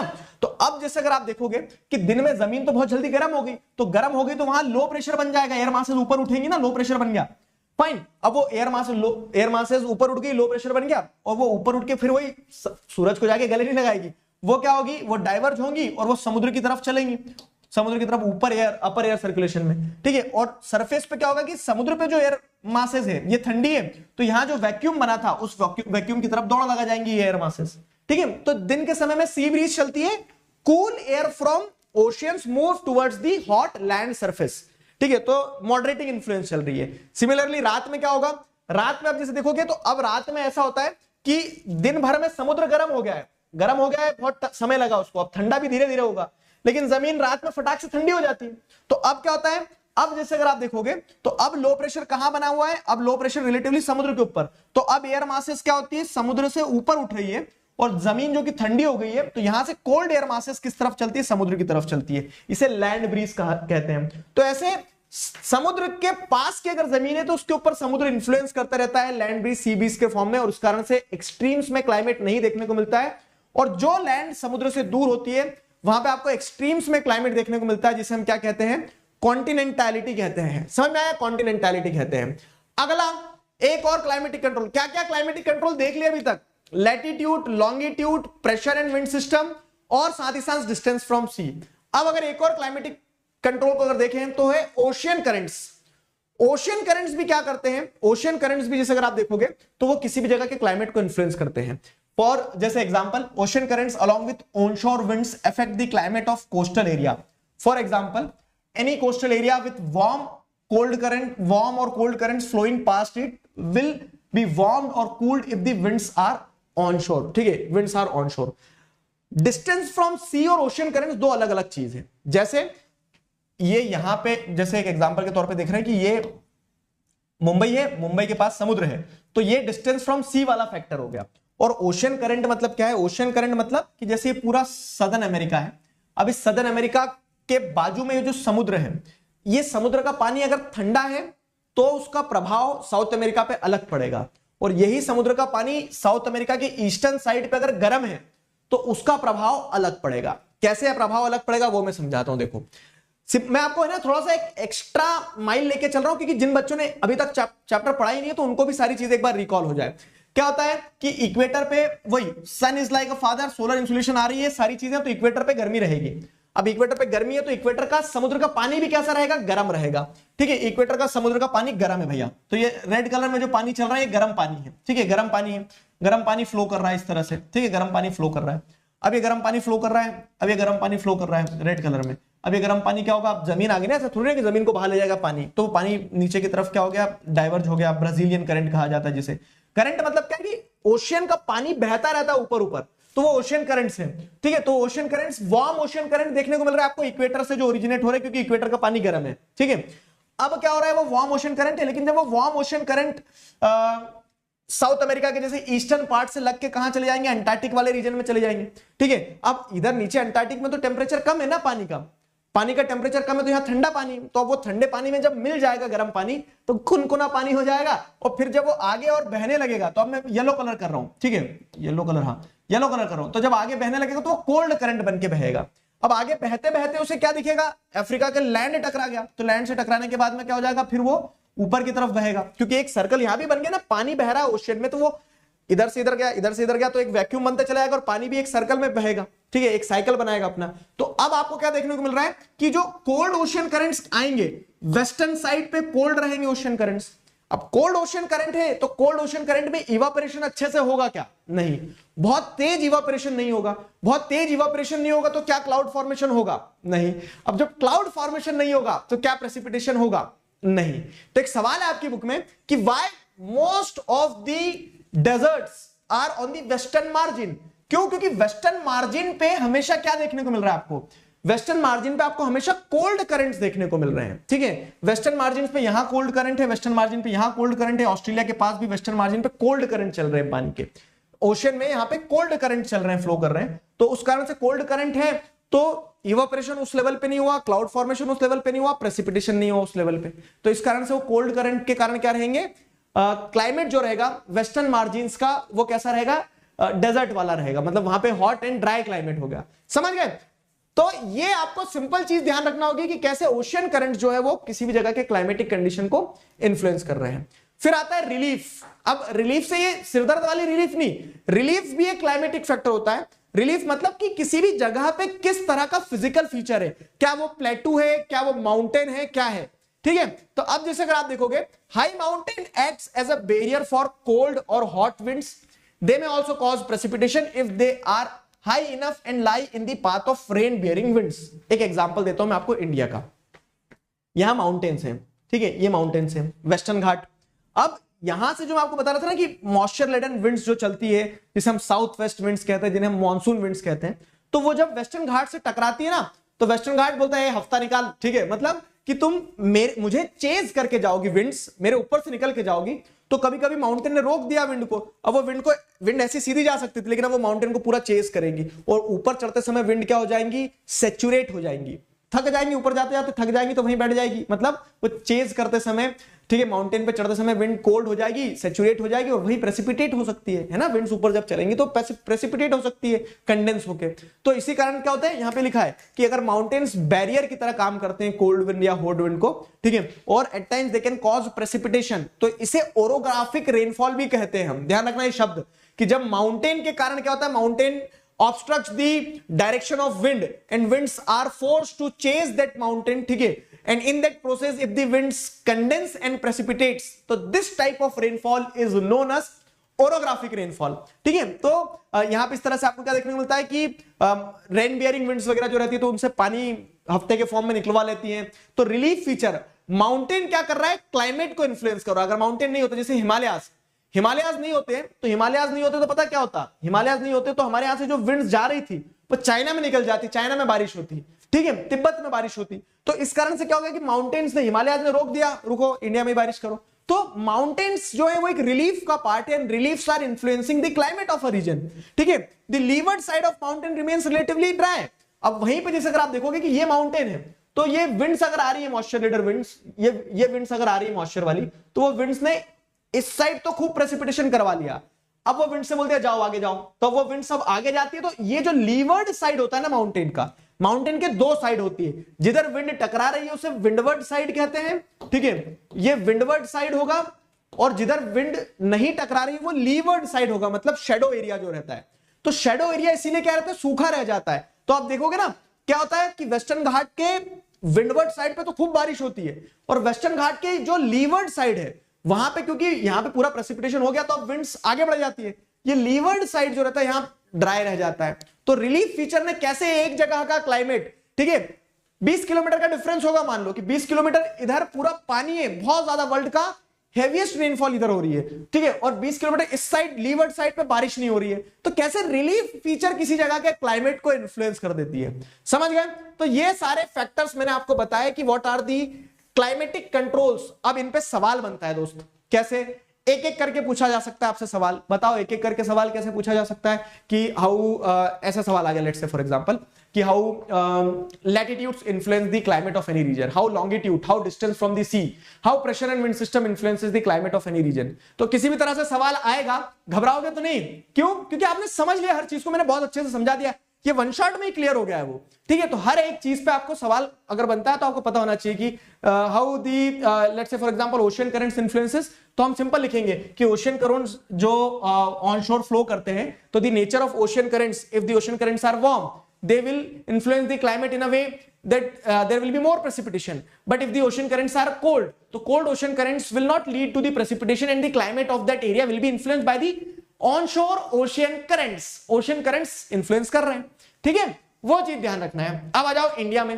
Factors affecting India's climate, India के क्लाइमेट को कौन कौन से फैक्टर इन्फ्लुएंस करते हैं। तो सेम जो क्लाइमेटिक कंट्रोल्स हमने पढ़े हैं वही क्लाइमेटिक कंट्रोल्स यहां भी होंगे। तो इंडिया के क्लाइमेट को लैटिट्यूड कैसे इन्फ्लुएंस करता है, सिंपल चीज है कि इंडिया के क्लाइमेट को एल्टीट्यूड कैसे इन्फ्लुएंस करता है, सिंपल चीज है, वो भी समझते हैं। तो लैटिट्यूड की बात करें अगर हम, तो for example tropic of cancer जो है वो इंडिया से पास होता है मिडिल ऑफ द कंट्री से, ठीक है, रन ऑफ कच्छ से मिजोरम तक आपको ट्रॉपिक ऑफ कैंसर देखने को मिलेगा। और इंडिया का क्लाइमेट जो है, तो इंडिया का क्लाइमेट इसी कारण से ट्रॉपिकल और सब ट्रॉपिकल फॉर्म में आपको देखने को मिल जाएगा।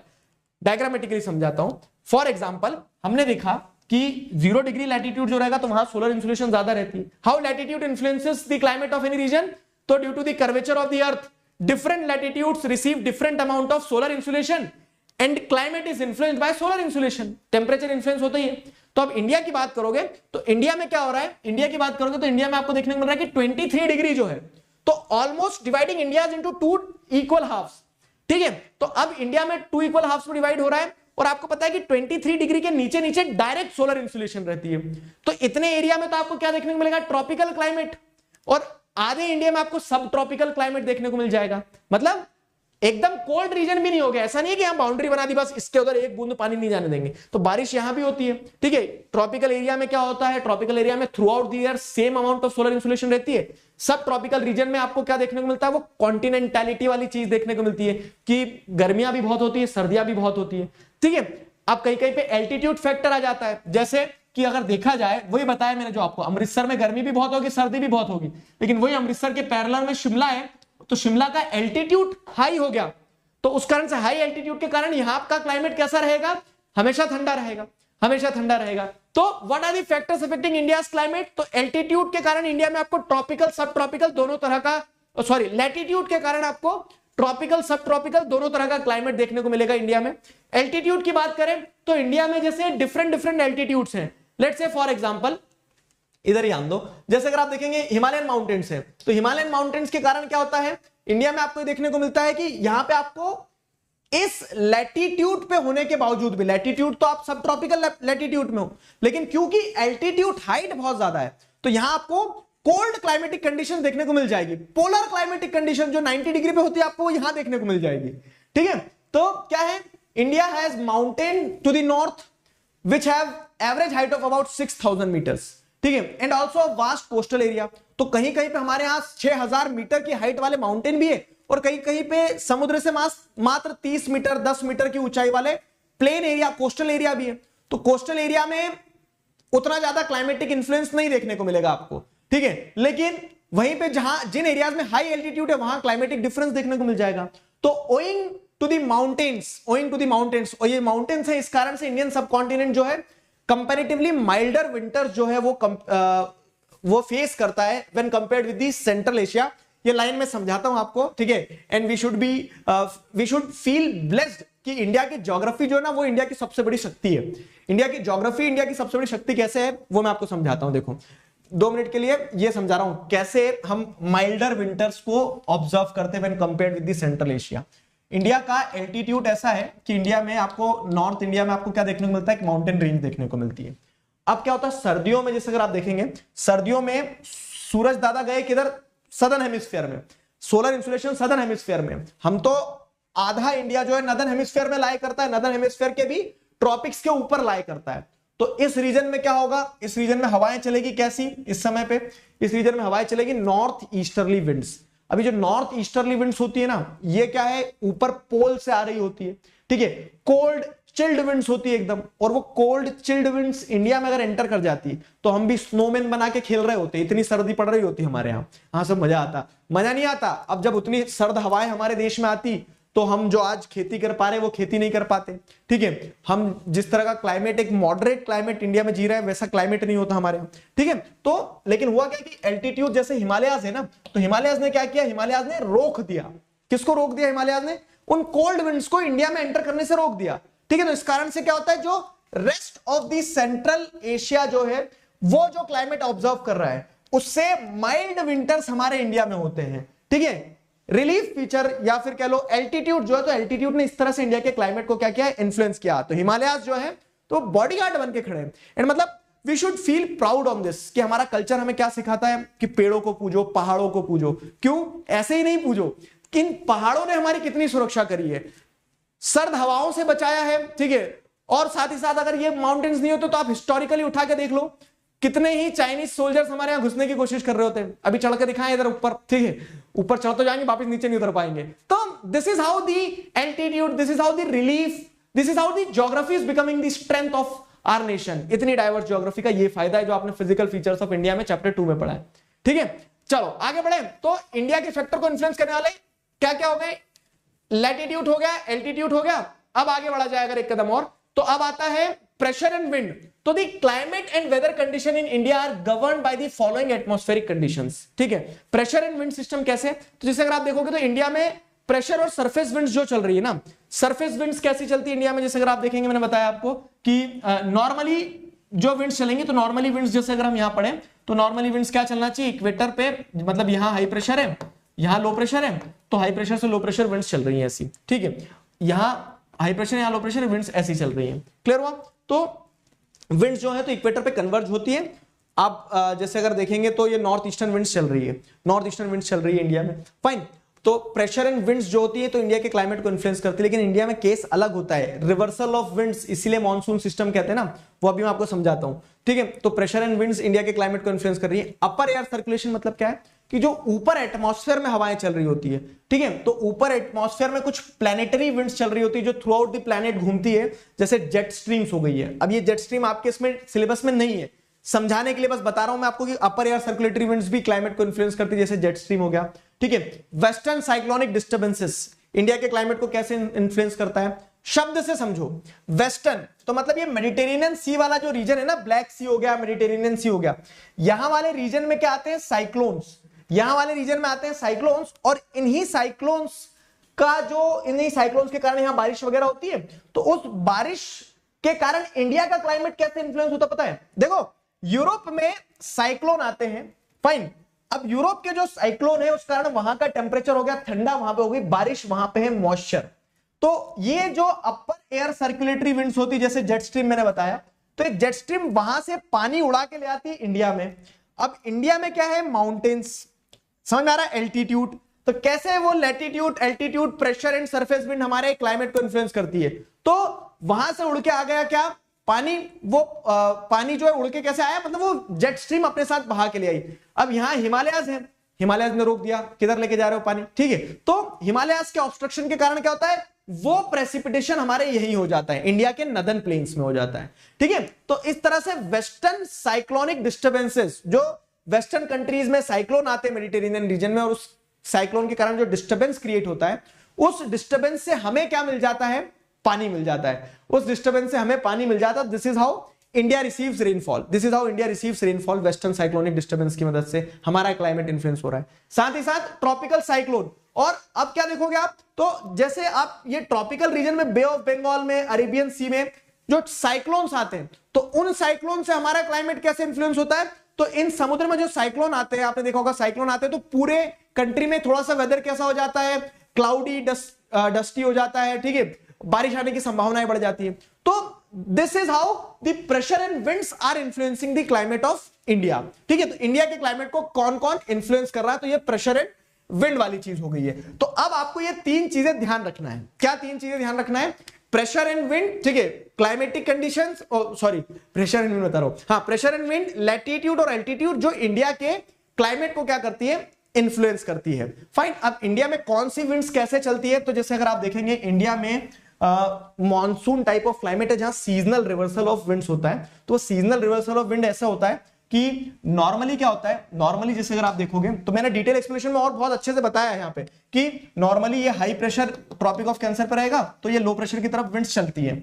लेकिन क्या हो रहा है, लेकिन इंडिया में जब जैसे समर्स का टाइम पीरियड रहता है, तो ये जो इक्वेटर पे 0 डिग्री पे जो डायरेक्ट सोलर इंसुलेशन रहती है ना, वो हमने देखा है अर्थ के टिल्टेशन के कारण वो डायरेक्ट सोलर इंसुलेशन अब कहां तक होती है, वो डायरेक्ट सोलर इंसुलेशन अब होती है, वो डायरेक्ट सोलर इंसुलेशन होती है अब ट्रॉपिक ऑफ कैंसर तक, ट्रॉपिक ऑफ कैंसर तक डायरेक्ट सोलर इंसुलेशन होती है। तो ये पूरा प्रेशर बेल्ट ऊपर की तरफ उठ जाता है, ठीक है। तो जो ये वाली विंड्स थी, ठीक है, वो यहां की तरफ ऐसी चल रही होती है, ठीक है, ये वाली विंड्स। क्यों, क्योंकि 0 डिग्री इक्वेटर पे जो प्रेशर कंडीशन है वो ऊपर उठ गई है with the northward movement of sun, ITCZ जो होता है इंटरट्रॉपिकल कन्वर्जेंस जोन, वो नॉर्थ की तरफ उठ गया है, ठीक है, वो नॉर्थ की तरफ उठ गया है। तो अब ये विंड्स, कोरियोलिस फोर्स का इंपैक्ट जब इसके ऊपर लगता है तो विंड्स टिल्ट हो जाती है, और ये विंड्स बन जाती है साउथ वेस्टर्न विंड्स। और ये साउथ वेस्टर्न विंड्स क्या करती है, यहां से मॉइस्चर लेके चलती है।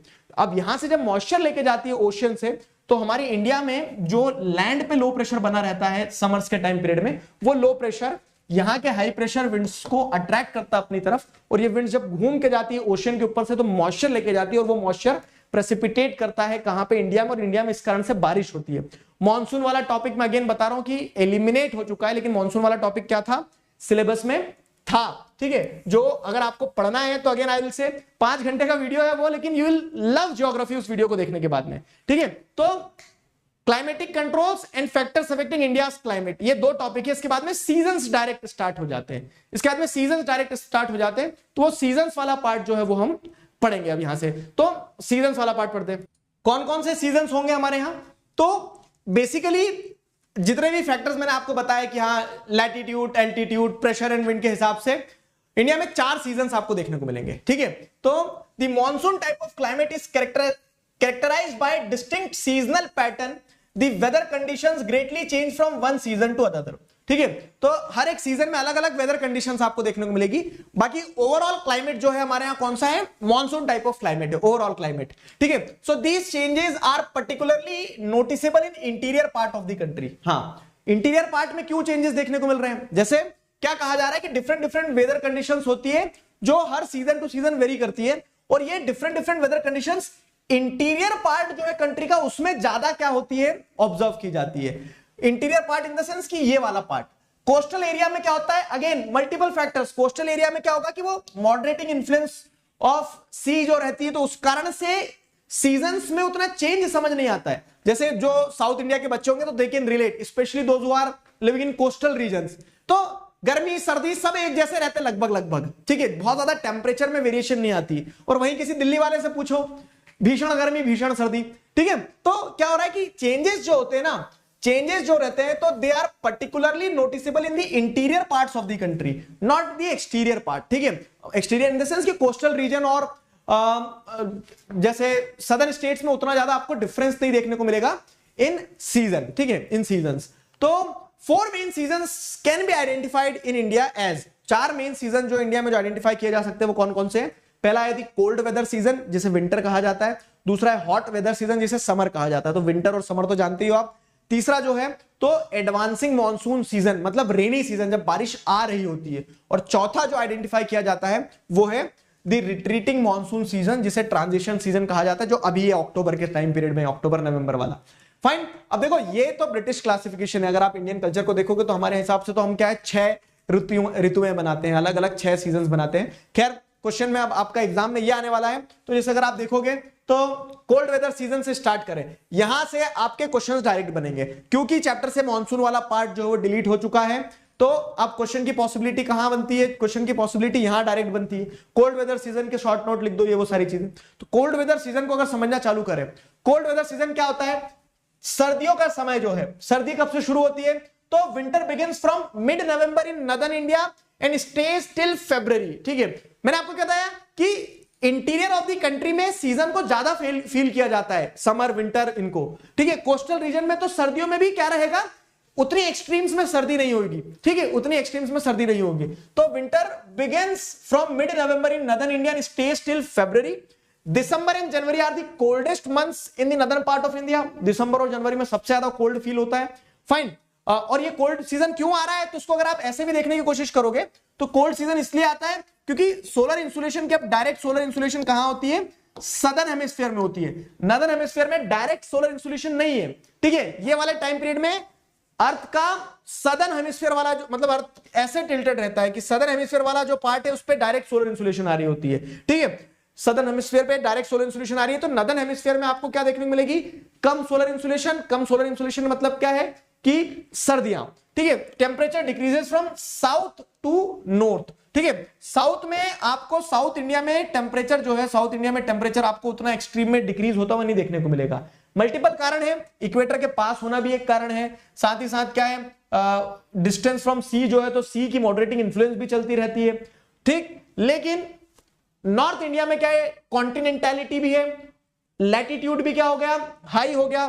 जैसे 23 डिग्री के ऊपर जो रहेगा ना, तो यहां तो अब सोलर इंसुलेशन डायरेक्ट है ही नहीं, तो यहां पे क्या रहता है, यहां पे इस कारण से सर्दियां ज्यादा फील होती है क्योंकि सोलर इंसुलेशन कम है। तो temperature decreases from south to north, ठीक है। Days are warm and nights are cold. ये एक पॉइंट ध्यान रखना, एमसीक्यूज में फंस जाते बार बार। यहां पे हमें लगता है विंटर्स में दिन भी सर्दी है और रात भी सर्दी है, नहीं, डेज रिलेटिवली वार्म होते हैं। क्यों, क्योंकि अगर हम बोल देंगे हमारे यहां दिन कोल्ड है, तो फिर रशिया में और हायर लैटिट्यूड्स वाले देश में क्या होता होगा, तो वहां पे डेज कोल्ड और नाइट्स भी कोल्ड होती हैं। हमारे यहाँ डेज तो रिलेटिवली वार्म रहते हैं। आपने देखा नहीं है कि सर्दियों में बैठ जाते हैं बाहर, सरसों का तेल लगा रहे होते हैं सिर पे और शरीर पे हर जगह, ठीक है, तो वो दिन गर्मी सेक रहा होता है आदमी।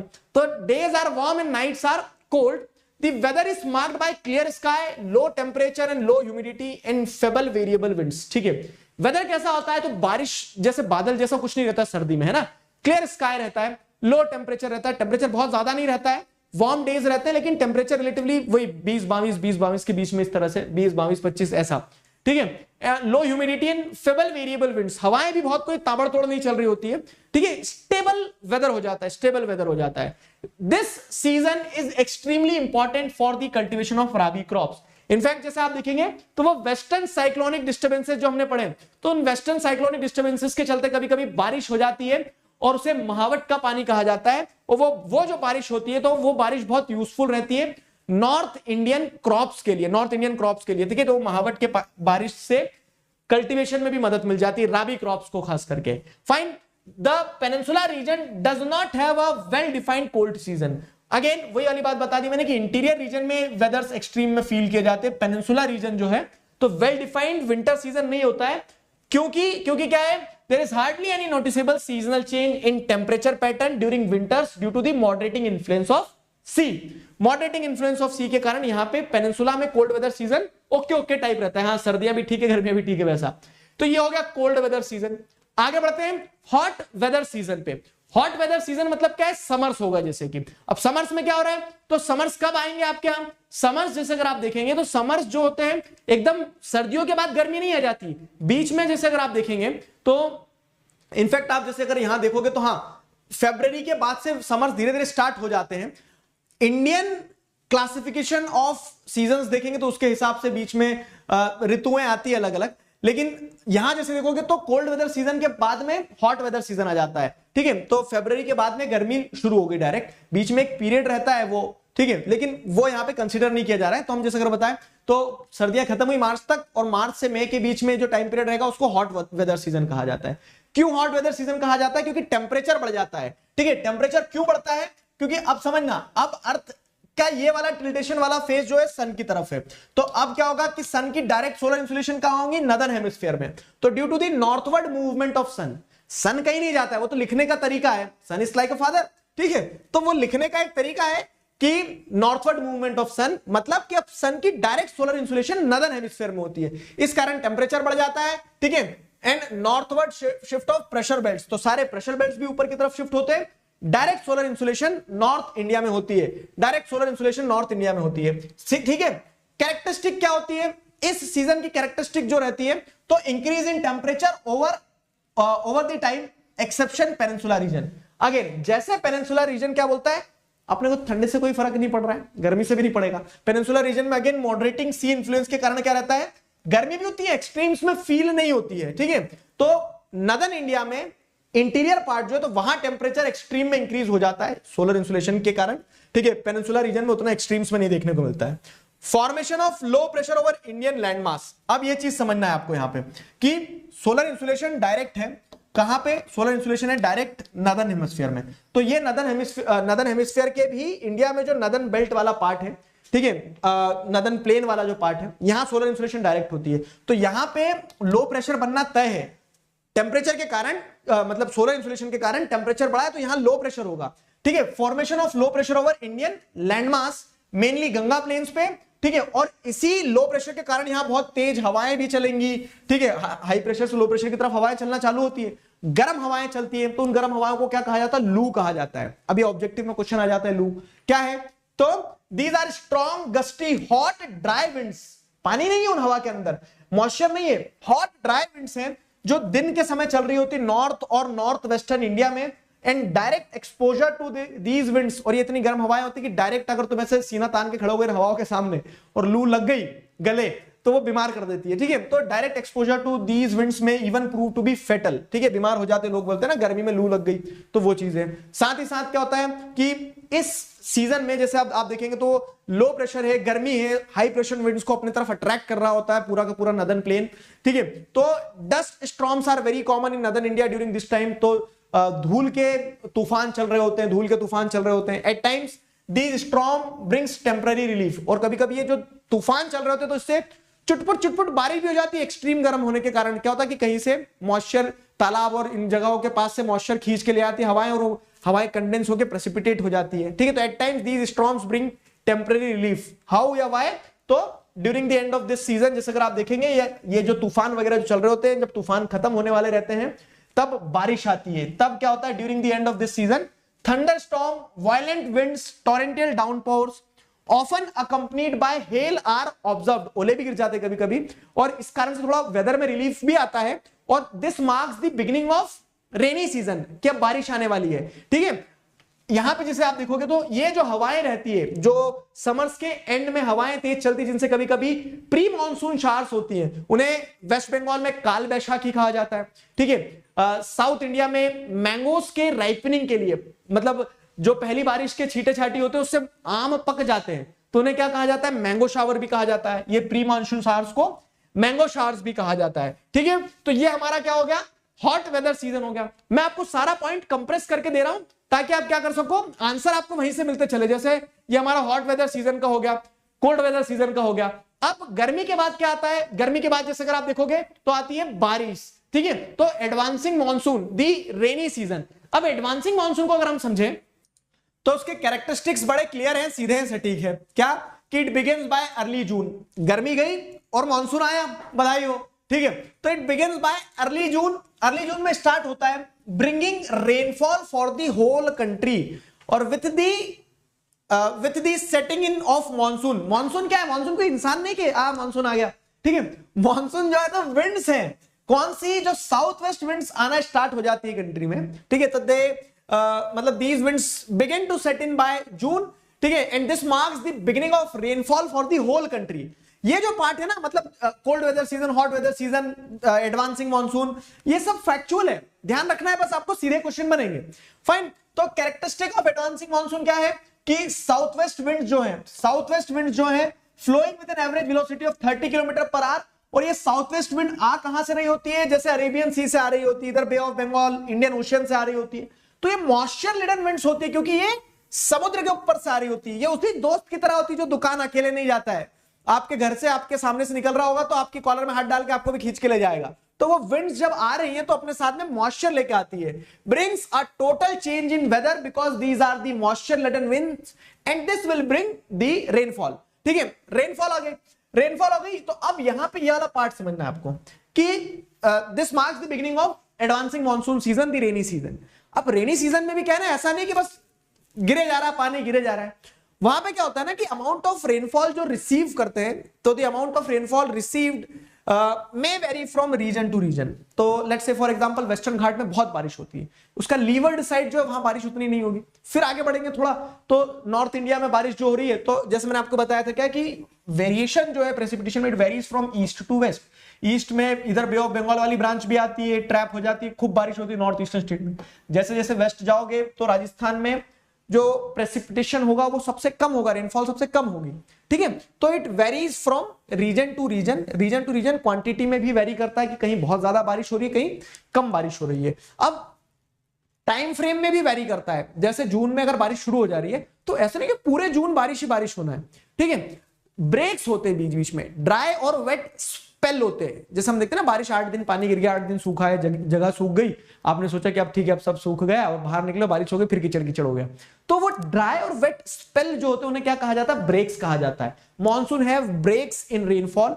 The impact of uncertainties of monsoon जो है, तो जैसे कभी कभी क्या होता है कि फसल बो दी जाती है और हमें चाहिए कि अब 8 दिन बाद पानी आ जाना चाहिए, लेकिन कभी कभी 8 दिन बाद पानी नहीं आता है, there are uncertainties. Monsoon trough जो होता है तो that keeps on shifting northward, southward, eastward, westward, ठीक है। ये ब्रेक के कारण कभी कभी ये भी होता है कि मोस्ट ऑफ द टाइम पानी जब चाहिए तब नहीं आता है, और कभी कभी नहीं चाहिए तब आ जाता है, तो बाढ़ के कारण नुकसान होता है और सूखे के कारण भी नुकसान होता है। ये हो गया एडवांसिंग मॉनसून।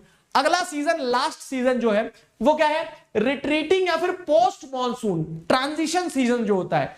क्योंकि पोस्ट मॉनसून मतलब जैसे क्या है कि अक्टूबर में, सितंबर अक्टूबर में बारिश चली गई, अब ठंड जो है तो नवंबर से आएगी, कोल्ड वेदर सीजन जो हमने पहला पढ़ा था। उसके बीच में एक जो पीरियड रहता है वो क्या कहलाता है, वो कहलाता है रिट्रीटिंग मॉनसून, ठीक है, रिट्रीटिंग मॉनसून। अब रिट्रीटिंग मॉनसून में क्या होता है, it begins in October November with the apparent movement of sun towards the south. क्या हो रहा है कि आप जैसे अगर आप देखोगे तो अर्थ का ये वाला पोजीशन है सन के टुवर्ड्स, और अब डायरेक्ट सोलर इंसुलेशन किधर जा रही है, direct solar insolation southern hemisphere में जाएगी, ठीक है। तो हमारे यहां डायरेक्ट सोलर इंसुलेशन जब सदर्न हेमिस्फीयर में जाएगी, जब विंटर्स रहेंगे, कोल्ड वेदर सीजन। अब जब अर्थ इस तरफ रोटेट करके आ रहा होता है ना, तो धीरे धीरे क्या है, अब ना गर्मी रह गई है और ना ठंड आई है, बीच का ट्रांजिशन सीजन जो है, ठीक है। तो this is marked with the apparent movement of sun towards the south. Fine. Gradual replacement of low pressure with high pressure. Low pressure का रिप्लेसमेंट हो गया विद हाई प्रेशर। जो पहले लो प्रेशर था इंडियन लैंडमास पे, और उस low pressure के कारण ही क्या हुआ था, विंड्स आई थी ऐसी अट्रैक्ट होकर साउथ वेस्ट विंड्स। अब वो लो प्रेशर की जगह हाई प्रेशर क्रिएट हो जाएगा। क्यों? क्योंकि साउथवर्ड मूवमेंट ऑफ सन हो रहा है, तो अब हाई प्रेशर बना। अब हाई प्रेशर बना तो विंड्स का डायरेक्शन भी चेंज हो जाएगा। समझ गए ना, विंड्स का डायरेक्शन चेंज हो जाता है, और ये विंड्स का जो डायरेक्शन चेंज होता है तो इसीलिए मॉनसून टाइप ऑफ क्लाइमेट है, सीजनल रिवर्सल ऑफ विंड हो रहा है, ठीक है। तो अब क्या होता है, this is the period of transition, जब हाई प्रेशर आ जाएगा, शिफ्ट हो जाएगा, इंडियन लैंडमास पे, और इस तरह से फिर क्या होगा, इस तरह से ये जो रीजन रहेगा, तो इस रीजन में अब रेनफॉल ना होते हुए ड्राई विंड्स चलना चालू होगी, ड्राई विंड्स चालू चलना होगी। इनफैक्ट क्या होता है कि जैसे जो विंड्स ट्रांजिट करते हुए बे ऑफ बंगाल से होते हुए जाएंगी ना, तो वो फिर भी मॉइस्चर लेके जाएंगी। लैंड सरफेस पे चलते हुए विंड के अंदर मॉइस्चर नहीं रहेगा, जो बे ऑफ बंगाल से जाएगी उसके अंदर मॉइस्चर रहेगा, और वो मॉइस्चर का प्रेसिपिटेशन होगा यहां पे, इस कारण से तमिलनाडु और यहां पे बारिश भी होती है, विंटर रेनफॉल। ठीक है, तो hot rainy season to dry winter conditions आ रही है, पीरियड ऑफ ट्रांजिशन ऐसे हो रहा है। ठीक है, फिनोमेना ऑफ अक्टूबर हीट, यहां पे अक्टूबर के टाइम पीरियड में क्या है, देखो अब सूरज साउथवर्ड जा रहा है, तो क्या हो रहा है कि सूरज साउथवर्ड जा रहा है, तो अब बारिश भी नहीं है, सूरज अभी साउथ में गया नहीं है, जा रहा है, तो गर्मी भी है। तो थोड़ा सा आपको क्या देखने को मिलेगा कि गर्मी है लेकिन बारिश हुई है तो नमी है। फाइन, तो इस कारण से क्या होता है, अक्टूबर हीट वाला फिनोमेना इस टाइम पीरियड में फेस करना पड़ता है, जिसमें क्या होता है, due to the condition of high temperature, क्योंकि sun is moving towards south, not went towards the south till now. ठीक है, तो उसके चलते क्या होता है कि टेम्परेचर अभी भी हाई है। ठीक है, ह्यूमिडिटी है, ह्यूमिडिटी क्यों, क्योंकि बारिश हुई तो गीला, नमी, वो सारा है, और उस कारण से एक ऑप्रेसिव वेदर आपको फील होता है अक्टूबर के टाइम पीरियड में, बड़ा चिपचिपा सा, स्टिकी सा। ठीक है, तो वो अक्टूबर हीट वाला जो टाइम पीरियड रहता है ना, that is the worst time period, October heat. This shift in the pressure condition is associated with the occurrence of cyclone, और ये जो प्रेशर कंडीशन शिफ्ट होती है, बड़ी मजेदार प्रेशर कंडीशन बताता हूं, देखो साइक्लोन 2 मिनट में समझ आ जाएगा। ऐसे समझना कि हाई प्रेशर लैंडमास पे आ रहा है, इधर लैंडमास पे हाई प्रेशर है, लैंडमास पे हाई प्रेशर है, समुद्र जो है ना वो अभी लो प्रेशर को फील कर रहा है। क्यों लो प्रेशर को फील कर रहा है, क्योंकि मैंने बताया कि जमीन जल्दी ठंडी और जल्दी गर्म होती है, पानी जल्दी गर्म नहीं होता और जल्दी ठंडा भी नहीं होता है। तो जमीन तो अब ठंडी हो गई है फटाफट, क्योंकि साउथवर्ड शिफ्ट हो रहा है सन, लेकिन पानी जो 3-4 महीने में गर्म हुआ था, तो वो पानी अब धीरे धीरे ठंडा होगा। तो पानी के ऊपर गर्मी के कारण क्या है, लो प्रेशर है, जमीन के ऊपर हाई प्रेशर है। विंड किधर से किधर चलती है, हाई प्रेशर से लो प्रेशर, हाई प्रेशर से लो प्रेशर, हाई प्रेशर से लो प्रेशर। तो बे ऑफ बंगाल क्या है, एक ऐसा बे है जो 3 तरफ से लैंडमास से ढका हुआ है, बीच में पानी है, तो तीनों तरफ से हाई प्रेशर विंड चलती है, स्लो प्रेशर एरिया में सर्कुलेटरी मोशन ले लेती है, and this circulatory motion leads to formation of cyclone. और ये साइक्लोन आपको इसी कारण से अक्टूबर नवंबर के टाइम पीरियड में साइक्लोन आते देखने को मिलते हैं, उस कारण से मौसम बिगड़ता है। ठीक है, ये हो गया। ठीक है, तो along with them comes the destruction, और जब साइक्लोन आते हैं तो उससे नुकसान भी आता है, डिस्ट्रक्शन भी आता है ड्यू टू साइक्लोन। अब आगे अगर बढ़े, ठीक है, डिस्ट्रक्शन कैसा होता है, सिंपल बात है कि साइक्लोन हैवी रेनफॉल होती है ईस्टर्न कोस्ट पे खास करके, ठीक है, स्टॉर्म्स चलते हैं, डिस्ट्रक्शन होता है। अब अगर हम बात करें, अब ये फैक्चुअल है पूरा कि डिस्ट्रीब्यूशन कैसे है रेनफॉल का, तो रेनफॉल का डिस्ट्रीब्यूशन जो बात करें, चारों सीजन देख लिए, डिस्ट्रीब्यूशन कैसा है रेनफॉल का, तो it varies from time to time, region to region. तो the rainfall over India is unevenly distributed. How unevenly, तो वेस्टर्न कोस्ट और नॉर्थ ईस्टर्न पार्ट जो होता है, तो यहां पे क्या होता है, बहुत बारिश होती है 400 सेंटीमीटर तक। क्यों, क्योंकि मैंने बताया वेस्टर्न कोस्ट जो है, तो वेस्टर्न कोस्ट पे जो माउंटेन्स है, वेस्टर्न घाट, ये रेन जो मतलब रेन लेडन क्लाउड्स आ रहे हैं, विंड्स आ रही है ना, उसको रोक लेते हैं। ठीक है, तो वेस्टर्न घाट पे क्या हो रहा है, वेस्टर्न घाट पे खूब बारिश हो रही है, नॉर्थ ईस्ट में मॉइस्चर लेडन विंड्स जो होती है उसको कैप्चर कर लिया जाता है, तो वहां पे खूब बारिश हो रही है। लेकिन वहीं आप जिस देखोगे वेस्टर्न घाट जैसे वेस्टर्न राजस्थान और एडजॉइनिंग रीजन जो है, तो वहां बारिश कम होती है, वहां तक मॉइस्चर पहुंच ही नहीं पाता है। ठीक है, तो 60 सेंटीमीटर से भी कम रेनफॉल हो रही है। ठीक है, rainfall is equally low in the interior parts of Deccan प्लेटू, जो मैंने बताया कि वेस्टर्न घाट का लीवर्ड साइड रहेगा, तो लीवर्ड साइड पे भी रेनफॉल कम है। फिर वही लद्दाख वाले रीजन में चले जाओगे, ठीक है, तो लद्दाख वाले रीजन में बारिश क्यों नहीं हो रही है, क्योंकि जैसे अगर आप देखोगे यहां माउंटेन्स हैं, तो लद्दाख माउंटेन के भी नॉर्थ में है, तो यहां तक ये माउंटेन्स विंड्स को जाने नहीं देते, तो लद्दाख में भी बारिश कम है। ठीक है, uneven distribution of rainfall, rest part of the country receives moderate rainfall, snowfall is restricted to the Himalayan region. बाकी पूरे पार्ट में रेनफॉल ही होती है, लेकिन हिमालयन रीजन में स्नोफॉल होने लगती है, डिपेंड्स ऑन दी एल्टीट्यूड। तो प्रेसिपिटेशन में भी वेरियस टाइप है और रेनफॉल में भी वेरियस टाइप है। ठीक है, along with the uneven distribution the annual rainfall is highly variable। uneven distribution तो है ही रेनफॉल का, एनुअल रेनफॉल भी हाईली वेरिएबल है, किसी साल में खूब बारिश होती है, किसी साल में बारिश कम होती है। तो this is the distribution of rainfall, varies over the time and space, ठीक है, and varies in the quantity also over the period of time.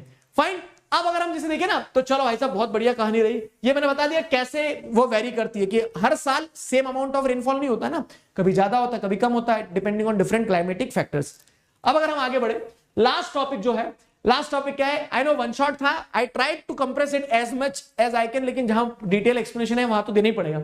Monsoon as a unifying bond. तो अब monsoon as a unifying bond की अगर बात करें, simple question बनता है ये 5 नंबर में कि मॉनसून आपको यूनिफाई कैसे करता है। तो थ्रू आउट द कंट्री एक साथ हमारे काम, एक साथ हमारे फेस्टिवल्स जो है वो मॉनसून से एसोसिएटेड है। लेट्स से फॉर एग्जांपल, ठीक है, try to understand the heading कि एक यूनिफाइंग बॉन्ड की तरह मॉनसून ऐसे रोल प्ले करता है कि एक कनेक्ट्स अस, एक बाइंड्स अस, ठीक है। तो फिजिकल फीचर जो है हमारे, फिजिकल फीचर जो है, तो आप देखेंगे तो क्या हो रहा है कि हिमालयास उसका नदर मोस्ट एक्सटेंट हो गया, eastern most extent north eastern states की हिल्स हो गई है, और इतने पूरे पार्ट में एक साथ मानसून का इंपैक्ट आपको फील होता है, कहीं ज्यादा कहीं कम, लेकिन इतने पूरे पार्ट में। तो हमारे फिजिकल फीचर के अंदर ही है वो, हमारी फिजिकल बाउंड्रीज के अंदर ही है। तो this is how it unifies us, ठीक है, helps the monsoon type of climate. और हमारा फिजिकल फीचर जो है ना, वही मॉनसून को हम तक सीमित रखने के लिए कोशिश करता है। अगर मान लो हिमालय नहीं होते तो फिर तो मॉनसून का मजा चाइना भी ले रहा होता है, शायद हम ले ही नहीं पाते, ठीक है। तो केस क्या हो रहा है ना कि मॉनसून हमारे को ऐसे यूनिफाई करता है कि वो हमारे फिजिकल फीचर्स की एक्सटेंट में है और हमारे फिजिकल फीचर्स के अंदर है, और हमारे फिजिकल फीचर्स उससे प्रेरित करते हैं कि वो हमारे तक ही सीमित रहे मॉनसून, ठीक है। फिर क्या है, this leads to a rhythmic cycle of season. और इन फिजिकल फीचर्स के कारण सीजन आते हैं तो मॉनसून आता भी है और जाता भी है, तो वो सीजनल रिवर्सल ऑफ विंड आपको देखने को मिलता रहता है, ठीक है। मॉनसून कैसे यूनिफाई करा, तो ये पॉइंटर्स का इस्तेमाल कर सकते हैं आप कि the entire phenomena such as landscape, animal and plant life revolves around the monsoon. जैसे अगर आप देखेंगे बारिश आती है, फसलें बोई जाती है, ठीक है, प्रकृति में एक बदलाव आता है, ठीक है। जैसे अगर समर्स की टाइम पीरियड करें तो सब कुछ बंजर सा हो जाता है, तो वो वापस से एक लाइफ सेट इन होती है with the help of monsoon. Whole agricultural calendar depends upon monsoon, ठीक है। हर किसान, चाहे वो कहीं का भी किसान हो, भारत का किसान मतलब किसी भी रीजन का हो, एक टक देखता है कि बारिश आएगी जब उसका काम शुरू होगा, ठीक है। The life of the people including there festival revolves around the monsoon. तो बारिश खत्म होती है, उसके बाद में ये जो टाइम पीरियड होता है नवंबर से, गणेश जी, दुर्गा जी, दशहरा, दिवाली, तो all the festivals revolve around the season monsoon के आसपास। Whole country eagerly wait for the arrival of monsoon and this is how the monsoon acts as a unifying bond. It provides water to river ponds which unites the whole nation. अब जैसे नदियां जो है ना, तो वो नदी तो उत्तराखंड से लगा के वेस्ट बंगाल तक जोड़ रही है गंगा सभी को, ठीक है। तो उस पूरी गंगा में पानी मॉनसून से आ रहा है एक तरह से, ठीक है। साउथ इंडियन रिवर्स में पानी मॉनसून से आ रहा है। तो this is how monsoon unifies us. तो this was the amazing lovely chapter. I hope you people enjoyed it. Telegram channel join कर लेना, आपको नोट्स मिल जाएंगे। You people can connect with me on Instagram, you will get all the updates. अभी के लिए sign off करता हूं। I hope you people enjoyed the chapter. Do let me know in the comments. तब तक अपना ध्यान रखो, मुस्कुराते रहो। Signing off with this, together we can, we will. Thank you very much.